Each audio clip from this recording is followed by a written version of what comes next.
Hi, and welcome everyone to our episode 1 of the Fall of Plaguestone Pathfinder 2 stream. Pass it over to Gil. Hello, I'm Gillinor. I'm going to be playing Rex Fezit, a goblin gunslinger. He's about 2.5 feet tall, and his coat's about 4 foot long, so he just sort of drags the tail of it on the ground as he walks. But my art's going to be on the side there, so you can check it out. Done by the wonderful Mary, who's one of these ways. I can't tell how the camera is, but yeah, Mary, she's up next. She has her commissions open since she won't advertise that. Oh, I'm up next. Okay, hello, I'm Mary. I'll be playing Ugly Alice, and she's a witch. And this is my first real game in Pathfinder, so I regret that choice immensely now, but we'll roll with it. We'll see. Oh, do I have to choose the next person? Okay, homebrew, because you're the first person I looked at. Thank you. Hi everyone, I'm Homebrew Dice. I'm going to be playing Abroshta, a gnome wizard with very bright blue hair and eyes to match. He's 3 feet tall and he's got a very posh voice, so you'll hear that a lot tonight. That's me, so I will hand it over to Eldritch. Hi there, I'm Eldritch Sugar, and today I'll be playing Khan, who is a ratfolk rogue. I'm very excited about her. I'm interested in committing rat crimes. Can't do the rat crime if you can't do the rat I'm crime. gonna stab people in the ankles. That's how it's gonna be. But funnily enough, I'm not the shortest.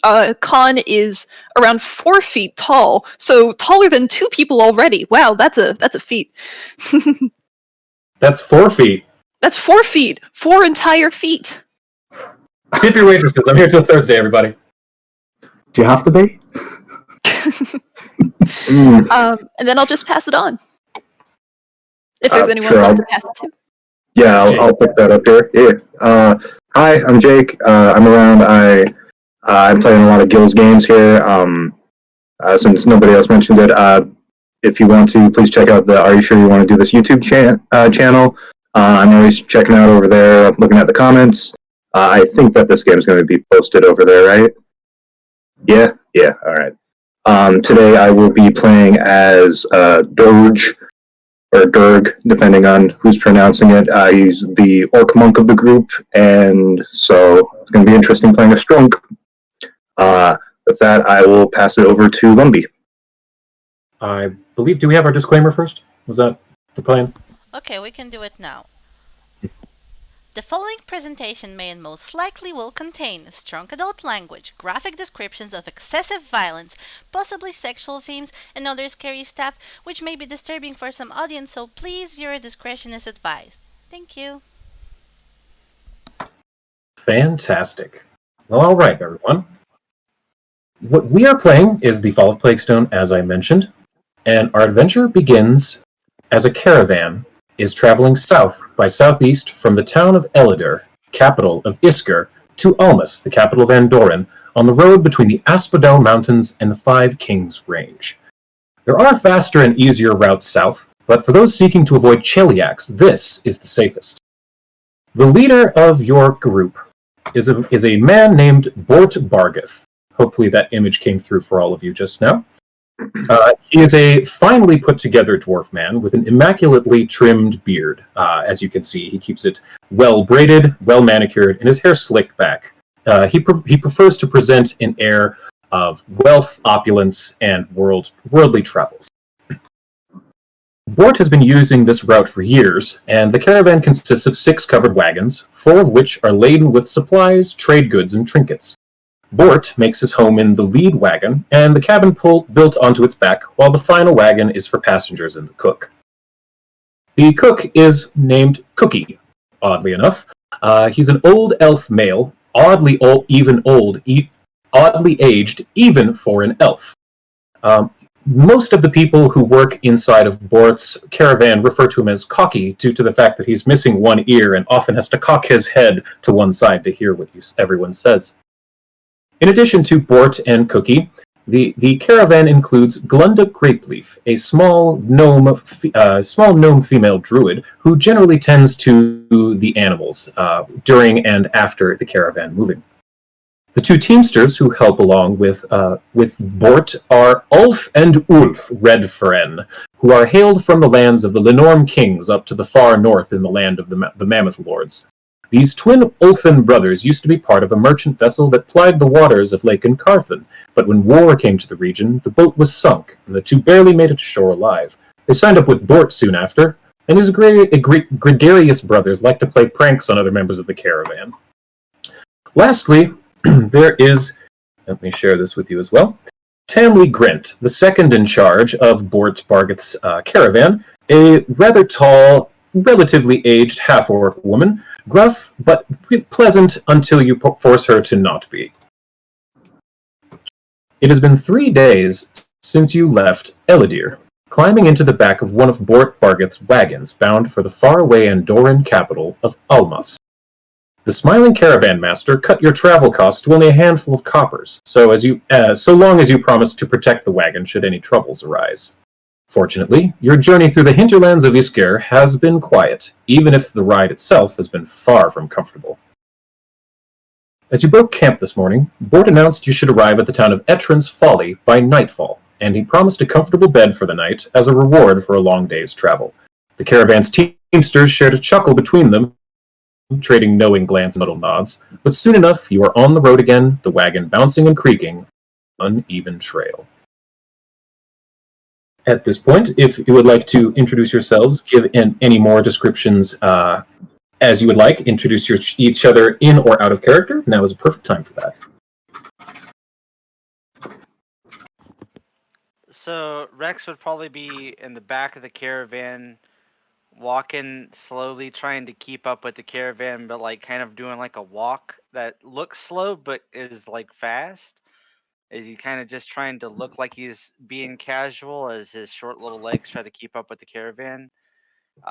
He is kind of a mix between light green and dark green skin with big floppy ears that kind of keep down instead of pointed up underneath his big wide brimmed cowboy hat. And he has a big duster that sort of just trails behind him like a bridal gown almost. It's just a little too big for him, and like the cuffs kind of come down, so like all you see is the tips of his little fingers. He's also got a really big gun that's much too big for him that he kind of like has to pull out awkwardly. Like the Joker in the first Batman movie? It's like the handle itself is like something he just kind of has to rip out as he pulls that out of the holster. It's very awkward in size, but he can still somehow manage to hold it in one hand and fire it. You've probably seen him fire at a few things as he gets bored, just kind of kicking rocks at the back of the caravan. But he kind of keeps to himself and doesn't really say much. Keeps an eye out for danger. And as he kills things, he probably says like witty one-liners. You feel Alright. lucky. A no-fly zone. Shoots a bird or something. Alright. How about we have Mary next? Or Okay. Alice, I should say. Alice. Yeah. They call her Ugly Alice, and she wears that like a badge of honor. She is a ginger human girl. Looks around the age of 17 or something like that.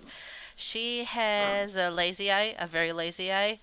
But they're green and nice. Wait. Does she have one lazy eye and one very lazy eye? Is that what you're saying? Yes, exactly. And she's covered with freckles, lots of freckles. She also has well, she's kind of teethy.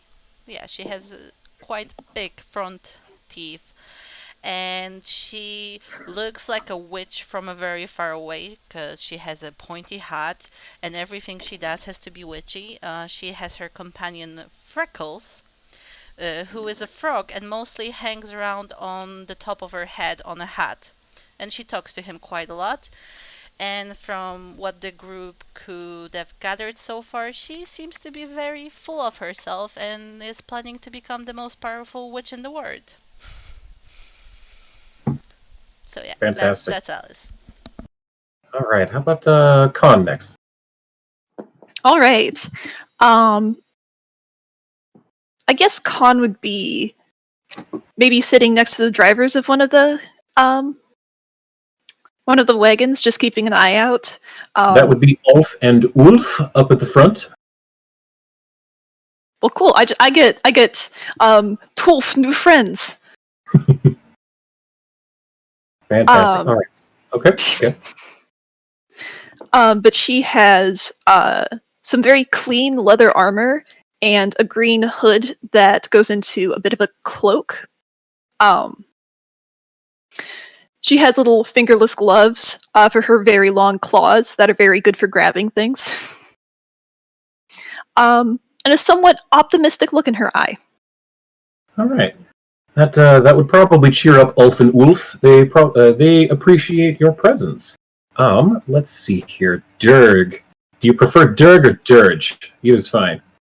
Durg prefers Durg. Durg.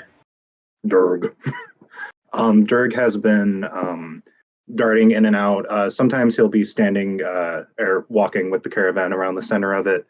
But as they've traveled through the wilds, every once in a while, people won't be able to find him for a bit, as he just kind of walks into the forest sometimes, and then all of a sudden he comes back an hour later or two. He's probably making his way back, this time carrying probably some small game on his shoulder, maybe a small boar or something. He's kind of walking out with his chest held out pronouncedly. Durg, bring food. Thank you. Let's see here. So, you brought food. Then, as you approach the front wagon of the cabin, or the caravan, Ulf looks over at you, the large, mountainous human man, and says, "You brought food? Well done. You caught the wild boar from this area. They are particularly large this time of year. You are a strong man. I appreciate your arm." And then let's go to, I think Abe is last. Yep. That's me. Good. First of all, can you still hear me all right? Yeah. Yep. Perfect.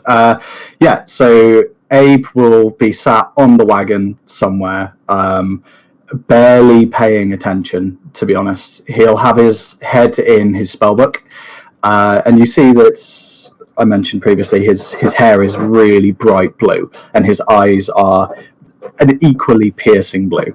As you look at his face, you see that the color of his skin seems to shimmer and change depending on what light you're looking at him in. But he wears pretty basic wizard's robes, and you can see on his side is, on his right side is a wand that he has strapped to his waist. But he's just got his head down in the book, not paying any attention to what's going on around him. He's just completely focused on that. Fantastic. All right. As you're all... Oh, well, let's see. I need just a moment. So Durg, you said you were walking near the front of the caravan, is that correct?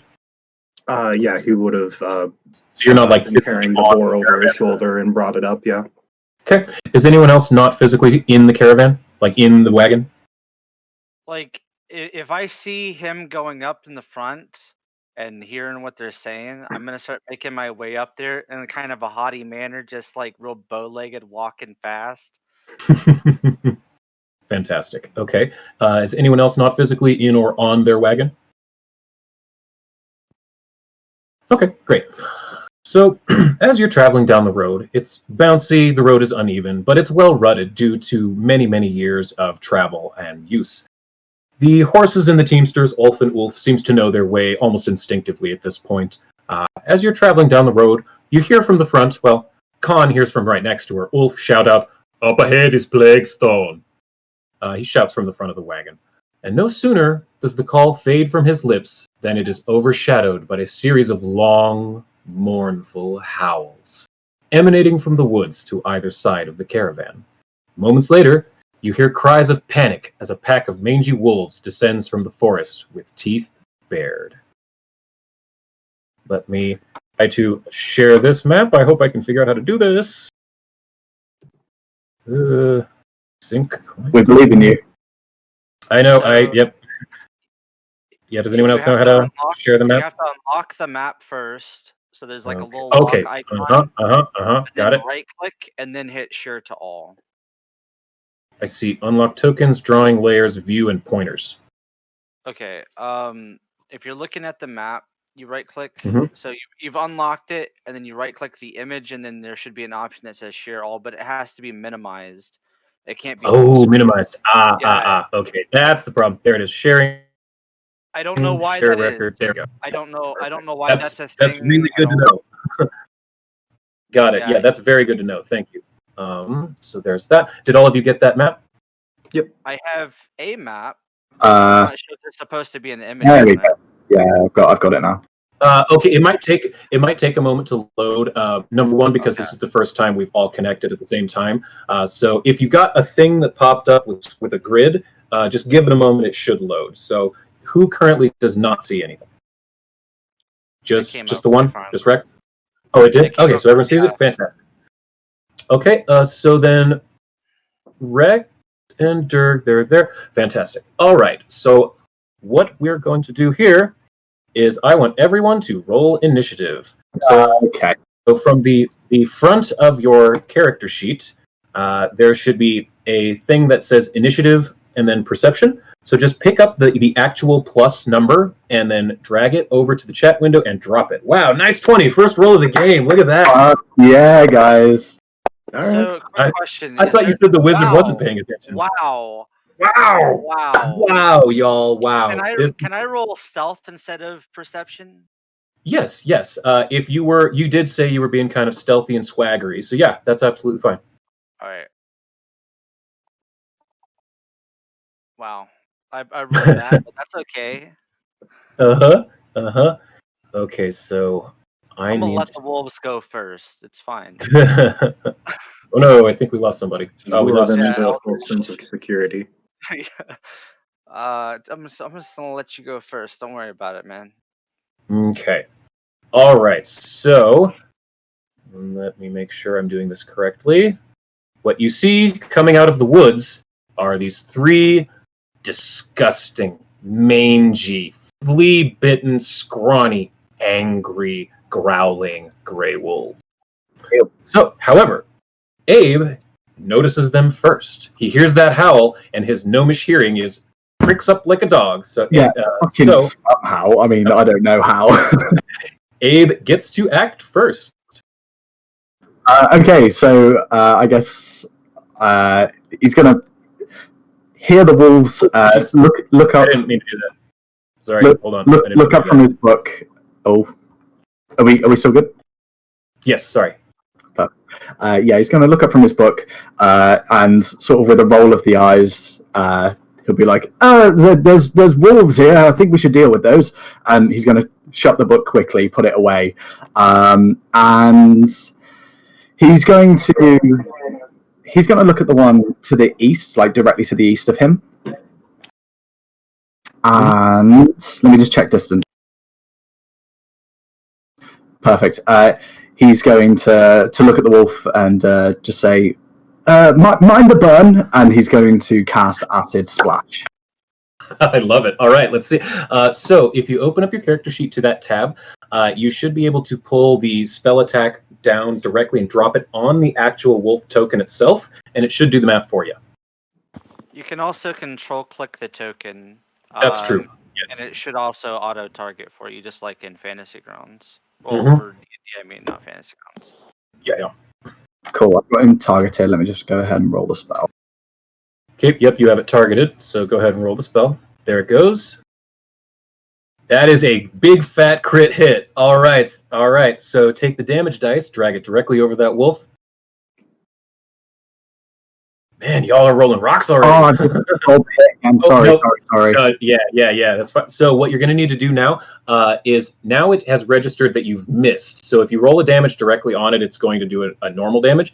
So what you're going to need to do is grab and drag the die damage, and I think you right click it, or is it alt click? Yeah, it's right click. I'll drag it. Right click. Okay, yeah. So just right-click and then drop it right on him. You can also just hold shift and then double-click the damage dice, and it should do the same thing. Okay, cool. Shift-click. As Got long it. as All right. Shift and then double-click, because as long as you're targeting, it'll still roll the damage against the target. I believe I rolled so fucking low. All right, so that was that. It just does this. On a critical success, the target also takes 1 persistent acid damage. Fantastic. So let me see. That's number 1. So I need to figure out how to do the persist. So that's effects. Sorry, I'm learning this as I go. I apologize. No worries. So here we go. Is persistent? How do I add that? Is it not coded inside of the spell? It should have been, but it didn't put the thing up on the enemy in the tracker. Probably because that's it didn't okay. register as a crit. Yeah. Oh, I get Oh, that. you're right. That's what it is. Okay, You may so I'll just also have to do it apply manually. Yeah, you may also just have to apply the effect, because sometimes it doesn't calculate. Yeah, that's okay. I'll do it. So it'll be taking 1 persistent acid damage every turn. Got it. All right. So that. Oh wait, do you have any other actions? Or you still have 1 action, I think. Sorry. No, he's gonna sit tight. Okay. Cool. So Alice, you are up. Okay, I'm sorry. I forgot to prepare my spells, so I was quickly doing that right now. Not a problem. Not a problem. Um, okay, I would like to do the evil eye, but this is the weird stuff that I'm not sure exactly how it works. Okay, let me look at that too. Evil Eye. It's a 'Cause single it's a action. So hex, and that's Mhm. what. okay, so it'll get a saving throw. So you can drag can you explain how to drag the saving throw thing over the creature to her, or does she know, or any of that? She should know how. She's played Okay, enough great. fantasy Great. games. Yeah, Mary. All right, so you should be able to just drop the saving throw onto whichever wolf you're attacking. Sorry, I'm still trying to figure it out. God. You're good. Go to your action tab, and where it Okay, says display. I got turn it. I to- couldn't find the action. Okay, so she's just gonna look at Menjul free with her lazy eyes and focus on it, and hopefully it'll be very, very scared of her crazy look. Hey, all right, it fails against your lazy evil eye. So you look at it, and the wolf fails, so it is frightened 1. That's number 3. So that's this. Add a new thing. Frightened 1. I think that's how that works. Yes. Okay, good. All right. So you still have 2 actions left. Okay, can I cast more spells?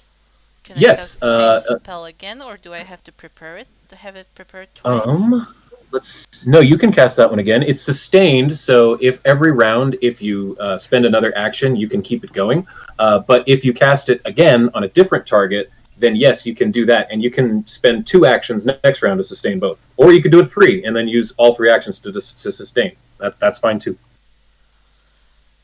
Okay. To myself. I think I'm gonna turn my look to other wolf, seeing that this one is not gonna bother me because he's scared of my awesomeness and my power because I'm so wonderful. And I'm gonna try to do days on the other one. Oh, all right.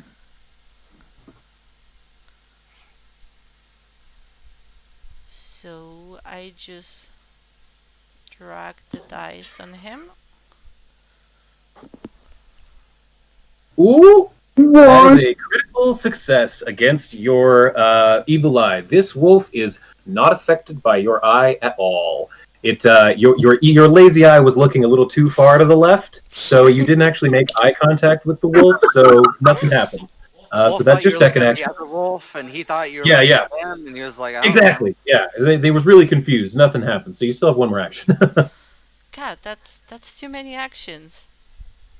know. Yeah, that's why I like Pathfinder. If you don't Mhm. move, you just do all kinds of cool stuff. Yeah, it's awesome. can I try this again? Mhm. Absolutely. Okay, I'll do it. You could try it on the same wolf. You could try it on a different wolf. That's I'll fine. try it on the second one. Okay. I'm gonna squint No! and like try to focus even harder looking at it. But Okay, so what it happens doesn't is work. it didn't work with your left eye. You didn't quite make eye contact. So you use every muscle in your head to move those eyes and switch your focus to your right eye, but you still just didn't quite make it. It critically succeeds against your evil eye, and that is your turn. So Durg, you have heard wolves howling. You heard one very close to you, but I believe you cannot see it currently. I can see 2 and 1. I'm not sure if I'm supposed to. Oh, you can see two? Okay. Then Yeah. yes, never mind. Okay. Durg, realizing that something is coming out of the woods, he takes the boar off of his shoulders and tosses it into the carriage behind him. Free and action? Yep, free action. And then Durg goes, "You try to steal Durg food? Durg make you food!" And then he gets into a very low stance, kind of adjusting himself. His vest moves a little bit, and people can see a dwarven rune tattoo across the side of his neck. And he enters mountain stance and begins rushing Mangy Wolf 2 here. Hell yes, he does. All right, rush up indeed. So there's one action to drop in a mountain stance, yes? Yes, I believe it is. Oh yeah, there's the permission thing. So there's that. I'll have to turn that off at some point because it annoys the crap out of me. But I don't know how. So for now, I'll just approve your moves. So there's two moves. If you're looking in the play part of it, it's one of the settings that's sort of on the top. You have to have it unlocked. Combat tracker, party sheet, calendar, colors, effects, modifiers, options? No, it's not. It should be Effects will be helpful. it should be like when you're looking in the, I don't know how to explain it. It looks like the dice icon on the map. Do you have the map locked or unlocked currently? That's a great question. It's currently unlocked, it looks like.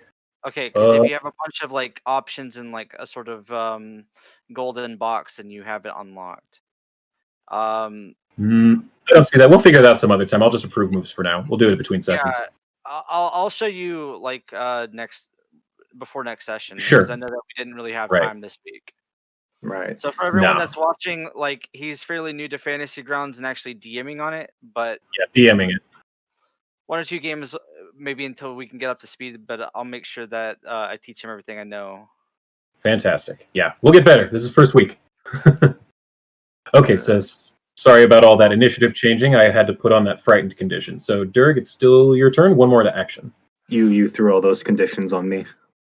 Crap! You're right. I did. I'm sorry. Let me get rid of those. That's not great. You are not. I'm very friendly and very frightened. No! Undo those. Extremely frightened, but with a smile. No! Why did I? Clearly, I don't know what I'm doing. Okay, so Durg, your initiative is going to be 16.5. There we go. So you're back in the correct initiative. Okay, we're done. I'm not touching anything. All right. Then one last question, because I did enter mountain stance. How do I adjust my AC? Should we just remember it's at a 19? Oh, I can.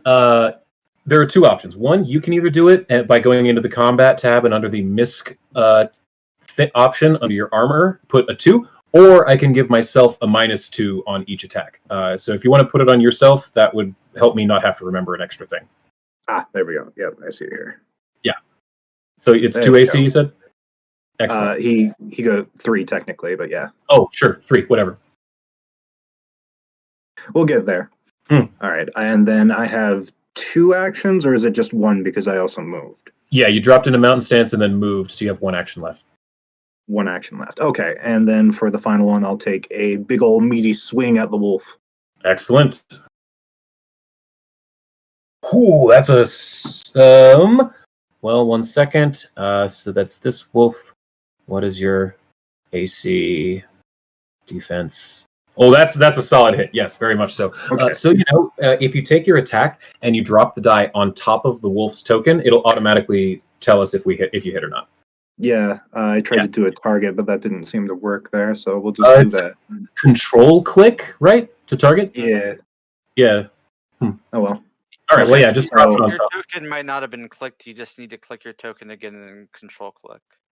Right. Sorry. Yeah, click yourself, then control click the wolf. That would do it. Okay. So Durg rushes up and then just with a big old fist just slams into the side of it. Kind of glancing off, it looks like, but does decent damage here. And You punch it square in the face, and you hear a crack and so that's I think we Eldridge. What's your character's name? I don't want to mispronounce it. It's Con. Did we pass you? What's the did initiative we? round? Oh, we totally did. We totally did. She should have been in between Alice and Durg. That was totally my fault because of the initiative issues. So Con can go ahead and go. All right. That's cool. Good call. You're totally right. That was my fault. I would like to attack. I'd like to run up and attack Mangy Wolf 3 with my rapier. Okay. So you can. Oh dang! Pick It's up- just out of. Wait. 3 down there. It's just 5, out of 10, range. 15, 20, 20. Yeah, it's just out of range. Okay, so Yeah. there you are. Yeah, I have to approve your moves. We'll fix that later. Yeah. This, however, is 25 feet. Attacking Mangy Wolf 1. Okay. Oh, sorry. Yep, there you go. There we go. So yeah, I will make 1 rapier attack. All right. Fantastic.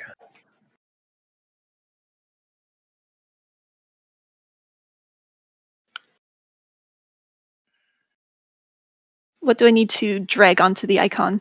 You drag the attack. It should be your like a +7-ish or so. Drag that directly over the wolf's token and drop it.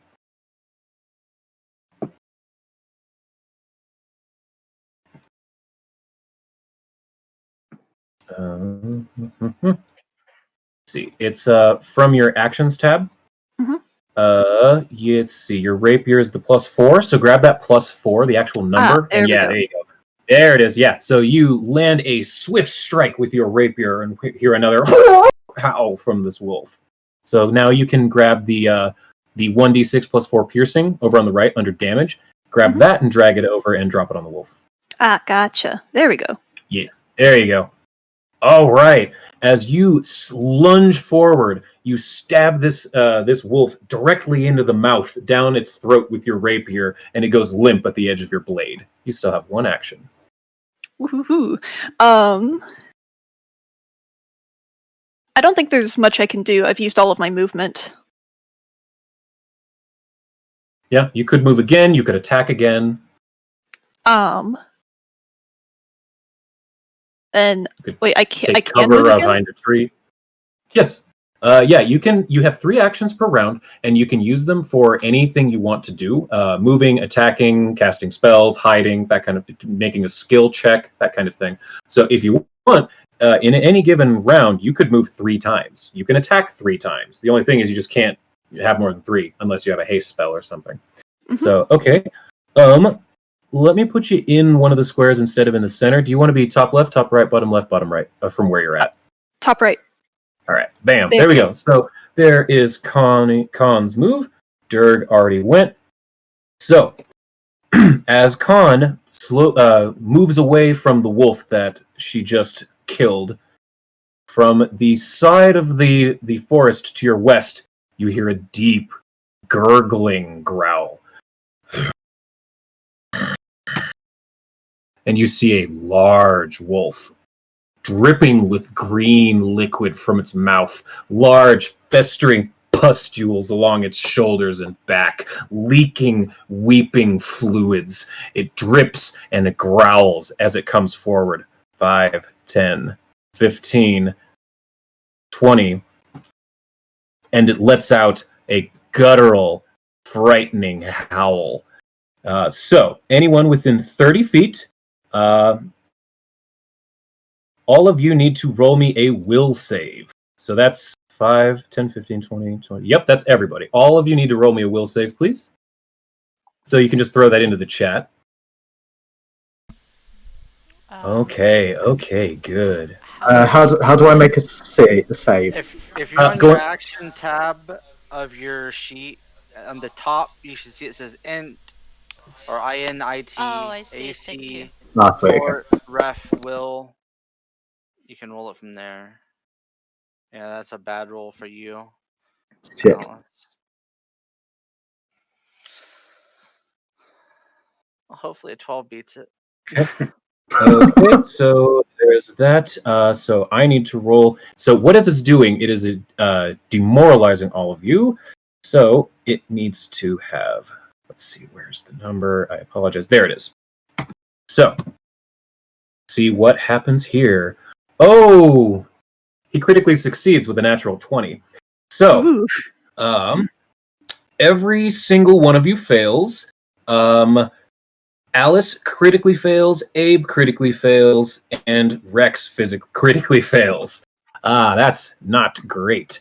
So each of you is frightened 2. Well, the ones of you who critically failed. So let me see here. So that's me. Rex. Mm-hmm. Let's see. So I type that here. Frightened 2. So Rex gets it. Alice gets it. Abe gets it. Oh, this was a good one. For you. For me. Hey, I gotta take it where I can get it, right? Frightened For you. And 2. So what does that mean, frightened 2, as opposed to just regular frightened? Frightened reduces your rolls, basically all of your checks and DCs now by 2, since it's a 2. But each round it goes down by 1. So next round you'll be frightened 1. The following round you'll be not frightened at all. So basically, you're all of you who are now frightened 2. Your next D20 rolls essentially are going to be at a -2. Frightened 2, and then Durg and Khan both regular failed. So you two both get frightened 1, and frightened 1. I'll figure out how to do this properly soon. Frightened. Mechanics question. Does that affect crit 20s as well?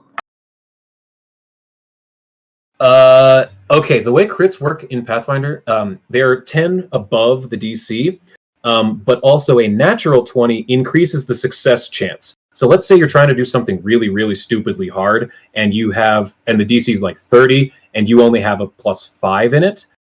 If you roll a natural 20, that's still only a 25, so you still didn't beat the DC, the 30 DC. But since it's a natural 20, that takes the regular failure and makes it a regular success. So it increases the success rate by 1. And natural ones do the opposite. They reduce the success by 1.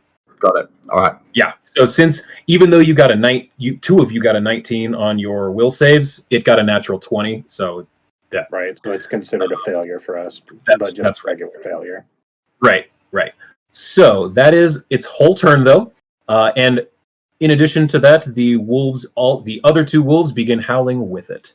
So next is Mangy Wolf 1, which is dead. Khan slid her rapier down its throat, and it is a limp pile on the ground. Mangy Wolf 2, it really did not like being punched in the head so delicately by our good friend Durg here. So Delicate is a way to put it, yeah. All right, so it needs to target. Nope, that's not what I wanted. No, don't target that. I don't want. Whatever, I'll figure that out later. Jeez, where is everything? I apologize for my lack of proper understanding of how to DM this. Okay, so what it is going to do is it's going to reach out and lash at you with its teeth, trying to bite at you. Durg, why can't I drop that die on this? Control. Jaws. Nope, just going to roll it in here. All right. So, Durg, what is your AC? 19. Oh, that is a miss. Okay, so it misses on its first attack. It is going to attempt to move here and snip at you again. Oh, that's a critical miss, actually. Nothing bad happens, but it critically misses you. So it lunges out with its teeth. You manage to dodge out of the way from the first one. So it thinks it's going to get a better chance trying to squirt around you a little bit to the right, around the other side, and nip at your legs. But you're too fast for it. You know what it's about. You're a monk. You can dodge bullets and arrows. It's nothing to dodge this wolf's teeth. All right, yeah, you're fine. Nice little bite leg.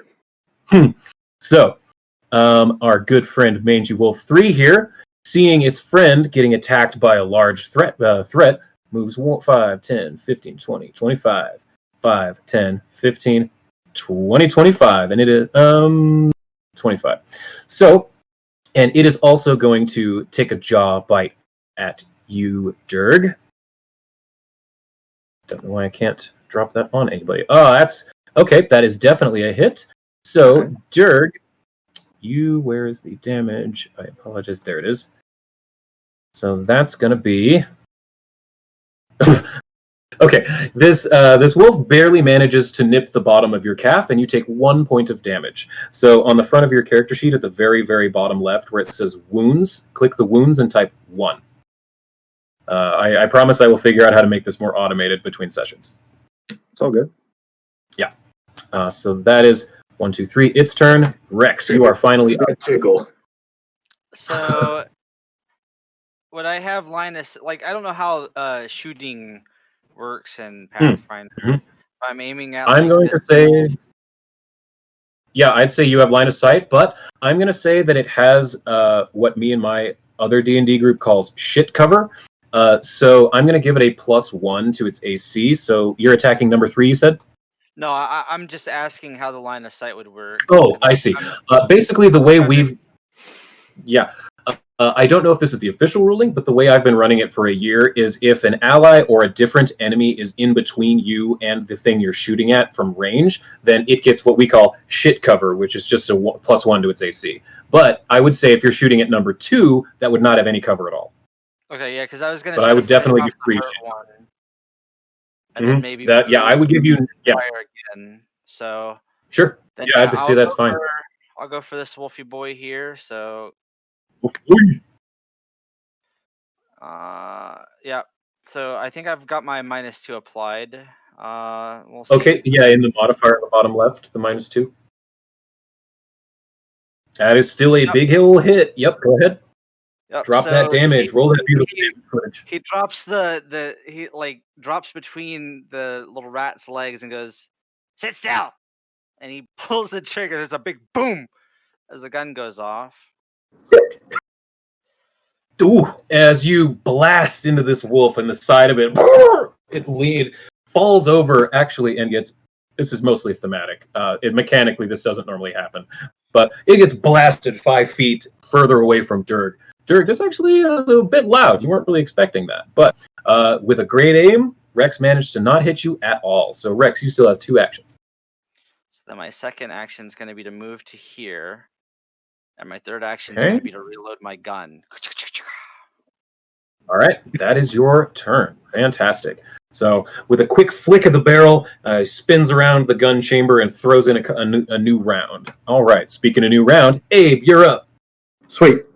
So at this point, Abe is still looking at Mangy Wolf 1, and seeing that it's now dead, he's going to shout to Con, "Oh, nicely done on that one," and he's going to turn towards the medium animal. Is there anything in the back of this cart that is not tied down? Yes, there's things like bed rolls. This is where everyone is sleeping, all of the Teamsters and you as well. So this is mainly just a habitat, like a residential. Okay. Is there anything that I could... Anything you'd imagine would be like that. Okay. I'm trying to find something that's heavy enough to use as a telekinetic projectile. Oh, there's absolutely plenty in there.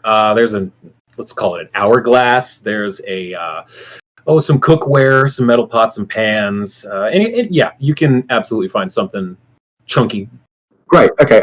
In which case, Abe will focus on the medium animal, and with a wave of his hand, you'll see, I don't know, let's say a frying pan start to float next to him, and he'll say, "Catch this!" and he'll launch forward, and the frying pan is going to launch towards the medium animal and see if it hits. Fantastic.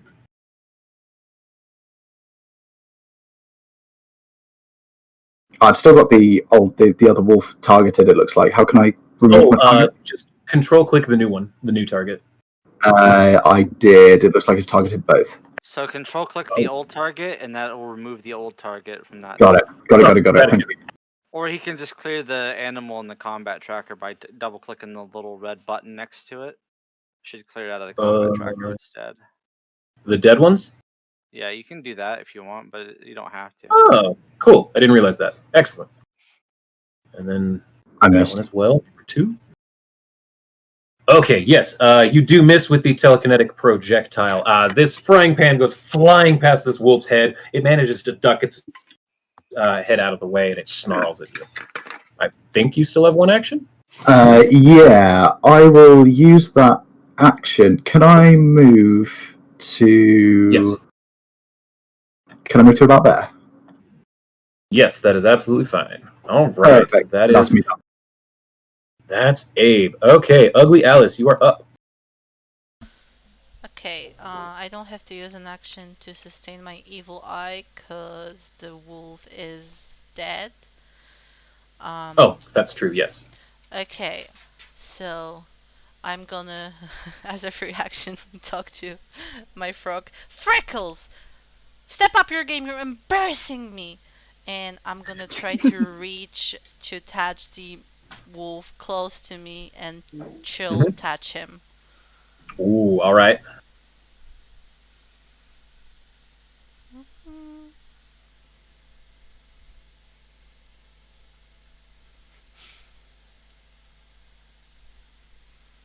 Okay, that succeeds against your chill touch. I think that still does half damage, though, correct? I have no idea. Pulling it up now. Chill touch on a saving throw fortitude on a living creature deals negative damage 1d4. So it's a fortitude save.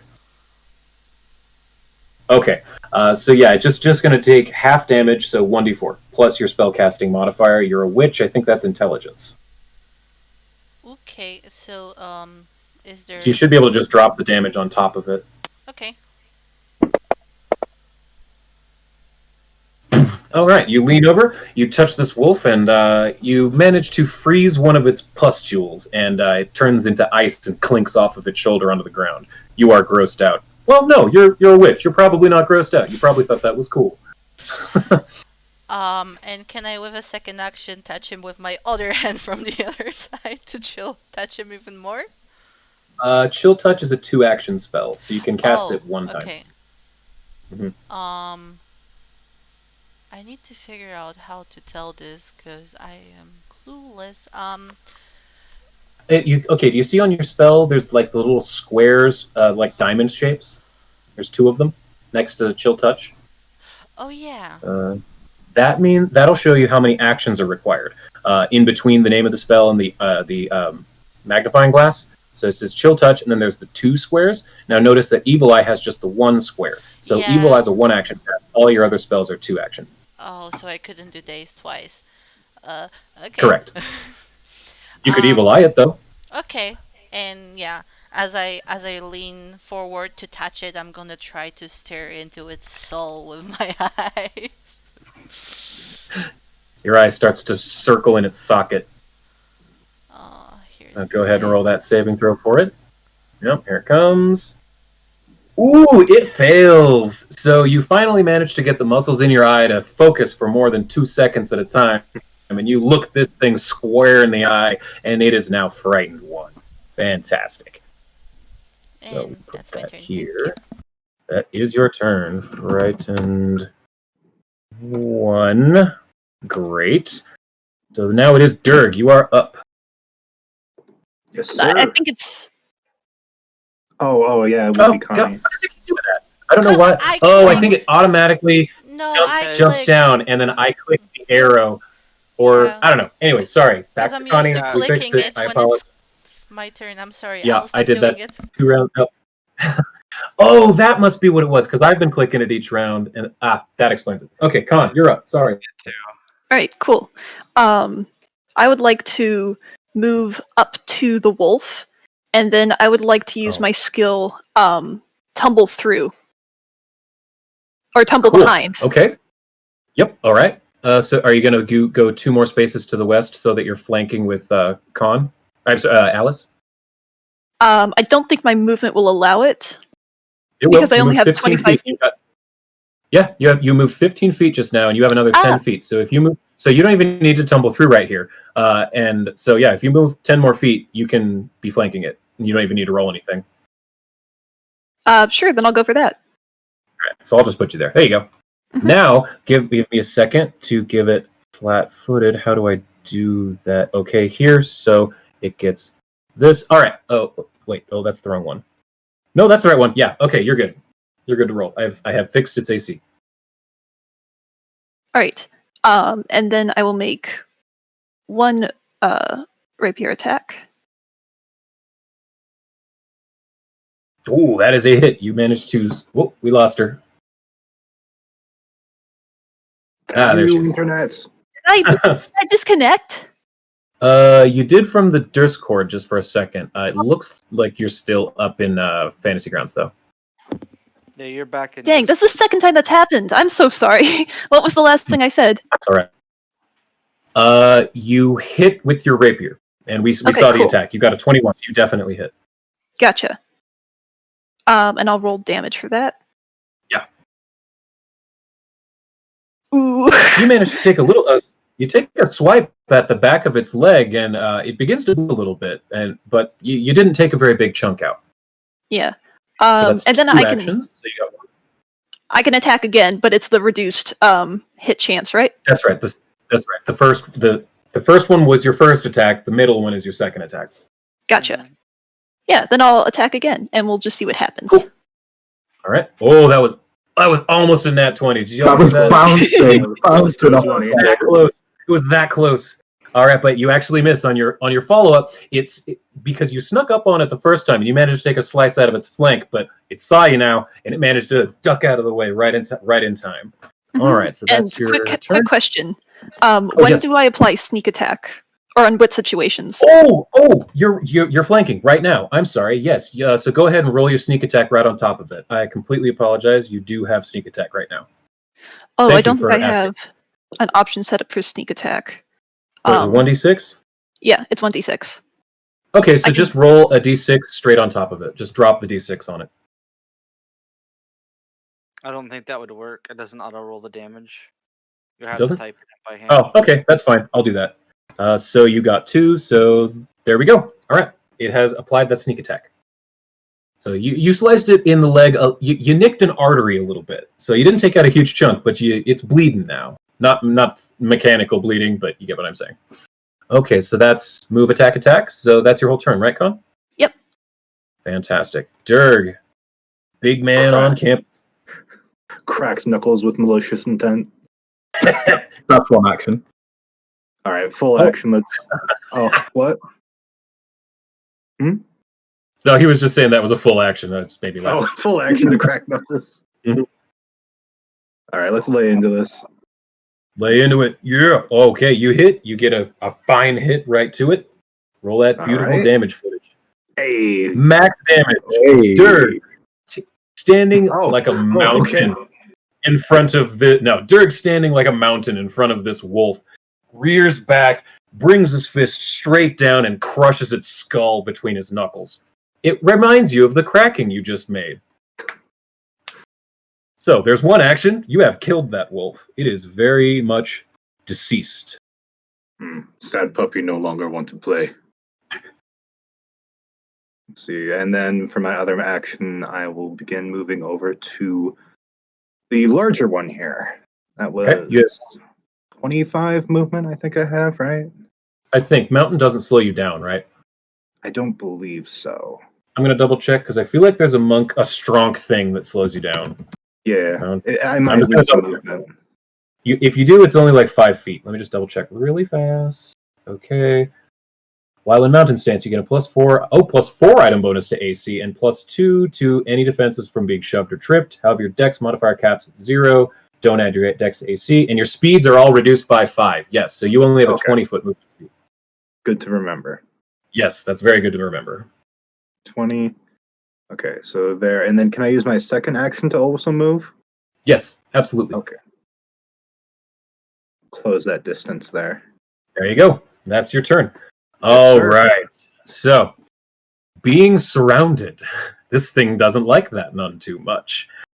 So what it's going to do is it's going to panic a little bit and go 5, 10, 15 to here. And then it's going to start... And it's going to release a huge line of caustic green, disgusting, black-spotted ichor all over the three of you. 5, 10, 15, 20. Okay, so it's just going to hit Con, Durg, and Alice. So if I could please have the three of you make a reflex save, DC 16. Ooh. All right, okay. And then Con as well. Save? Reflex, yes. You should be good at those. Yes, I am. I'm very good. Okay, so my DC was 16. So 2 of you succeed. However, Durg happens to fail. So Durg, you get a large blast of this acid. The rest of you just take half damage. So Durg gets 9 damage straight to the chest. It burns. You can feel that tattoo on your neck sizzling. The rest of you just take... do you round down or up? I can't recall. It's up to the storyteller, I think. I round I'm down. I was just going to say, I'm going to say round down. So that means Alice and Con, you each take 4 damage. Do you know how to apply wounds to yourself? Yes? Okay. So yeah, Durg takes 9, Con and Alice, you each take 4 damage. And so that is, it moved and used acid breath, so that is its entire turn. All right, so... I do have a question. As he moved out of the threatened range, do we get reaction attacks or not? I'm sorry, I'm only used to 5e. Yeah, I was just going to say, that's mostly a 5e thing. In second edition Pathfinder, AOs work very differently. You have to be specifically trained in it to do it. The only class that naturally gets attack of opportunity at level 1 is Fighter. Got it. You as a monk, you can take it. It's just you need a feat later. But yeah, even though, so yes, the answer is no, it doesn't provoke because you are untrained. If you were trained in attack of opportunity, then yes, it would have provoked. Yes, but no. Yes, but not right now. Exactly. So that's your turn. So we are now up to Rex. Okay, so you want to move. There you go. Yep, so I'm going to use one of my actions to move down. I'm going to point my big pistol at this wolf, and I'm going to pull the trigger. Ooh, that's going to be a fatty miss. Okay, so a 13, the bullet goes wide, flies off into the trees. Thankfully, doesn't hit any of your party members. I click one of the bullets out of the the thing and just slide it into the gun and reload again as my third action, and that's going to be my turn, unfortunately. All right, fantastic. That means didn't have a little rat to balance the gun on or anything. your rat tripod, your rat pod. All right, so that means it is Abe. You are up, our little young man. So, proper gnome gentleman, I should say. What are the rules with attacking on the other side of friendlies? If I have a spell that can reach the wolf from here, am I able to hit it without damaging my party members?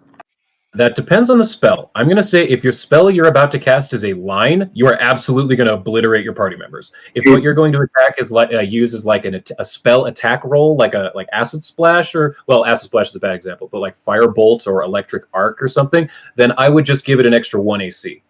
It's magic missile that I want to cast. Magic missile? No, that automatically hits. Yeah, you're straight up. Great. In which case, I'm going to stay exactly where I am, and I'm going to say, "Right, doggy, time to die." And I'm going to reach out my hand, and I'm going to cast, using all 3 of my actions, 3 magic missiles at this thing. So Abe reaches his hand up, says, "Right, doggy," and boom, boom, boom. 3 blasts of arcane energy fly out of this gnome's hand. And what color is your magic missile? They are, at the moment, they're purple. Purple, okay. You see swirling, beautiful filigree of light and neon energy of purple and light puce. I don't think that's a color. Start to swirl out of Abe's hands, flying with seeming no direction, but landing at their proper target. Splash, slam, slam! Deals a decent amount of damage. This wolf does not look great. It looks, you might say, it looks bloodied. So that is all 3 of your that's me done actions. So Alice, you are up.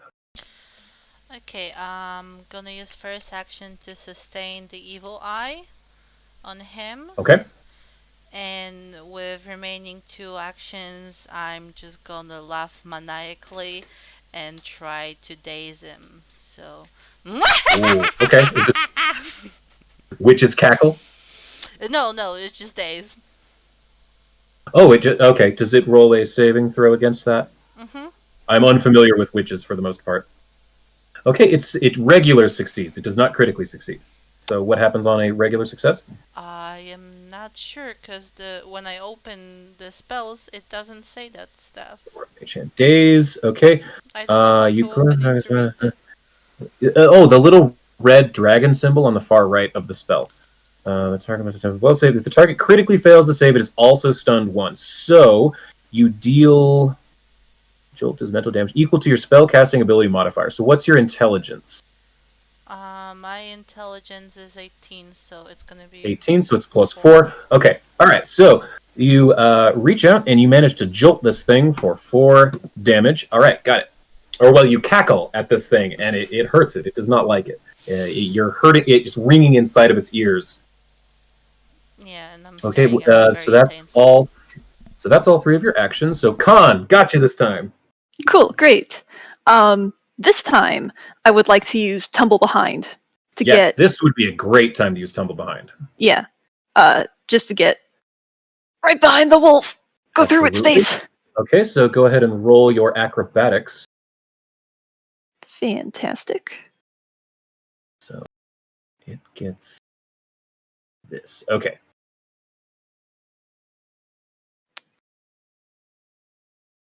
There we go. There's the thing to drag. Ooh, that is a fail. You are not going to be able to make that. Okay, and does that burn the action when you fail? I don't recall. Does anybody know? I would assume so. I'm gonna until we can find out better, I'm gonna say that burnt your action. So Yeah. All right, so got 2 actions left.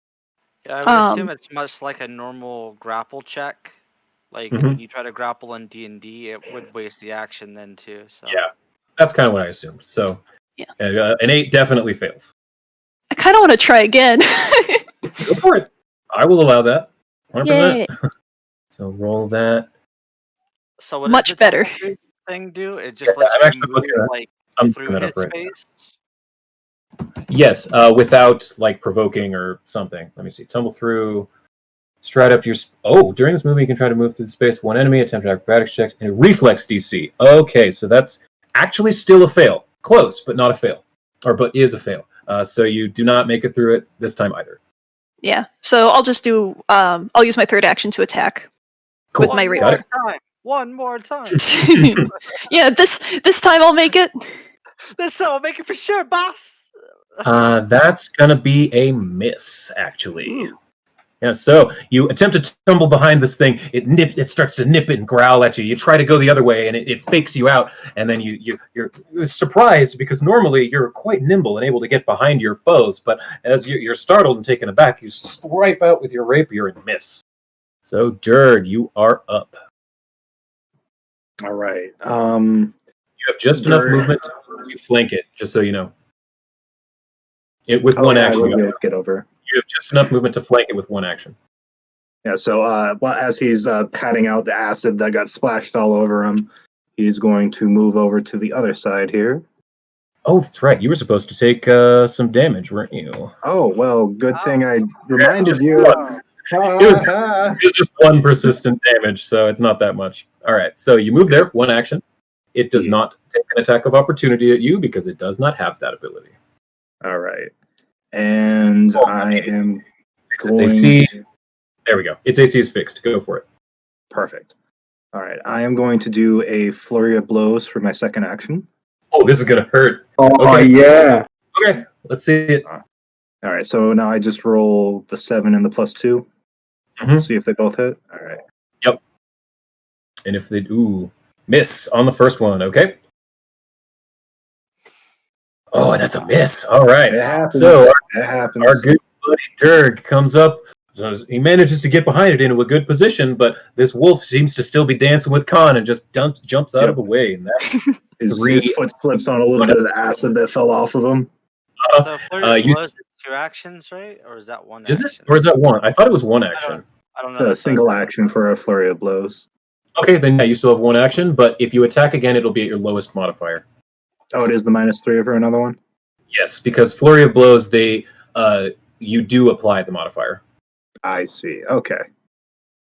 Well, I mean, might There as are well ways go to for fix it. Yeah, might as well go for it. No. No, 3 complete misses. All right, so that He's makes just swinging wildly at this thing. its turn. Okay, can't do that. Can't do that. All right. I'm frightened 1 until the end of this turn. Oh, Alice, you are sustaining Evil Eye, correct? Yes? Yes. Okay, so it is still frightened. Got it. All right, so it's seeing... Oh, it sees this rat in front of it, and seeing that a rat could be a natural prey for a wolf of this size, it is going to lunge forward and attack Khan with its jaws. Just imagine it sees a rat It's rolling. going to hit. It's dancing and trying to dodge away from all of these attacks, and it manages to take a big snap at Khan and does. Ooh, ow, 12. Ooh, maximum damage. Look at that. Ow! I'm out of health, I think. This. Oh, yes. That actually no. does take Khan Oh, down no. to 0 hit points. Yes, so Khan is now unconscious, and I think. Let me double check. Where is it? Jaws. Dying. Piercing plus 1d4 acid plus knockdown. Okay, so it is going to take a second act. Oh, no, I guess it can't do that. So it takes a big bite out of the stomach of your good friend Khan, and Khan falls to the ground unconscious. It's going to whip around really quick. And, I lost my thing. There it is. It's going to whip around really quick and attempt to attack Durg. So I need to give myself a -5 on this one. I can't roll on Durg for some reason. No. Oh, there we go. I'm in the shadow, or okay. Nope, I got it. -5. Nope. Okay, not. Okay, so this is not going to automatically apply. It misses. Okay, it definitely misses with that attack. And it's going to go for broke and try again with the -10. You never know. I could always roll a nat 20.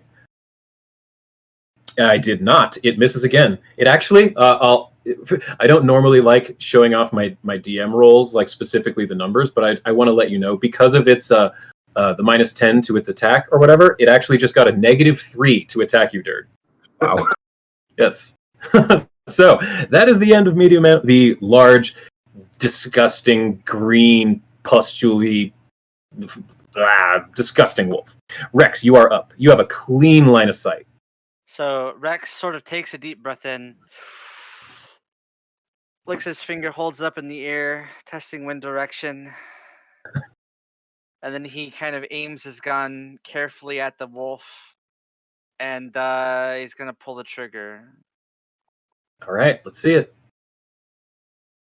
Oh, that's a hit. Okay. Oh, you want to know why that hit? Yeah, that barely. You barely hit. Oh. And well, I'm gonna reload as my second action and take a second shot at it since I didn't. Go move for it. this That's at your first thing, the penalty. round. Bam. Miss. That's going to be a miss. All right, the second bullet goes wide, but you do manage to lay into it in the front shoulder. That bullet goes deep. As a seasoned gunslinger, you know that bullet's in there deep. All right, Abe, you are up again. Okay, so Your partner has fallen. Your other friend has just shot this with a gun, but that wolf is still up, snarling and mad. mechanics question. Yes. In Pathfinder 2e, are there death saving throws? I.e., when it gets to Con's turn, is she reliant on death saves? Yes. She's unconscious. She's currently at what is called dying 1. Since she does not have any like bleed effects or persistent acid damage or anything, there's nothing that is inherently. The only thing that is a danger to her would be if that wolf attacked her again while she's on the ground. So currently, she's not having to roll anything. No, she's just unconscious. So just leaving her there is That's fine. fine, right? Yes, that's fine. Yes. Sorry, Khan. If she had like an acid on her, or if she were bleeding, then it would be a big, big bad thing, and you would need to do something immediately. But as it is, she's okay. Okay. In which case, just give me 1 sec. 5, 10, 15, 20, 25, 30. Okay. I would like to move. And Actually, you only have a 25-foot movement. 25 is the standard in in 2E. That's right, I do. Sorry.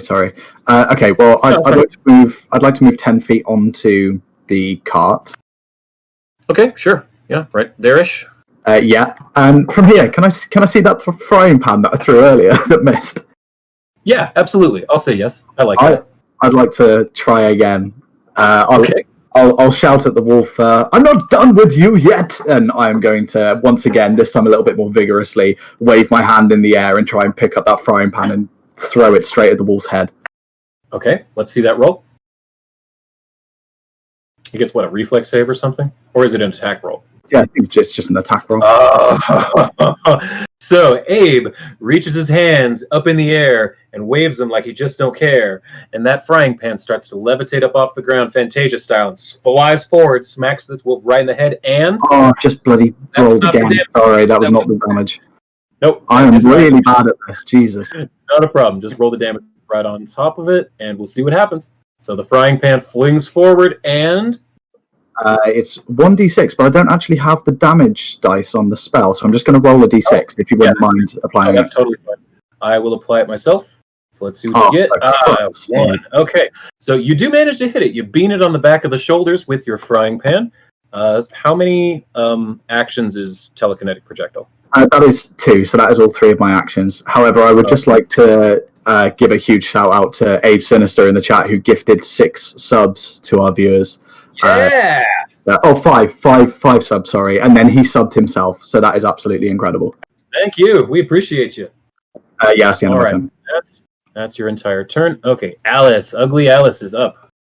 This wolf is not looking great. It's got blood and acid and goo and disgusting just leaking out of everywhere. But it is still very much alive and mad.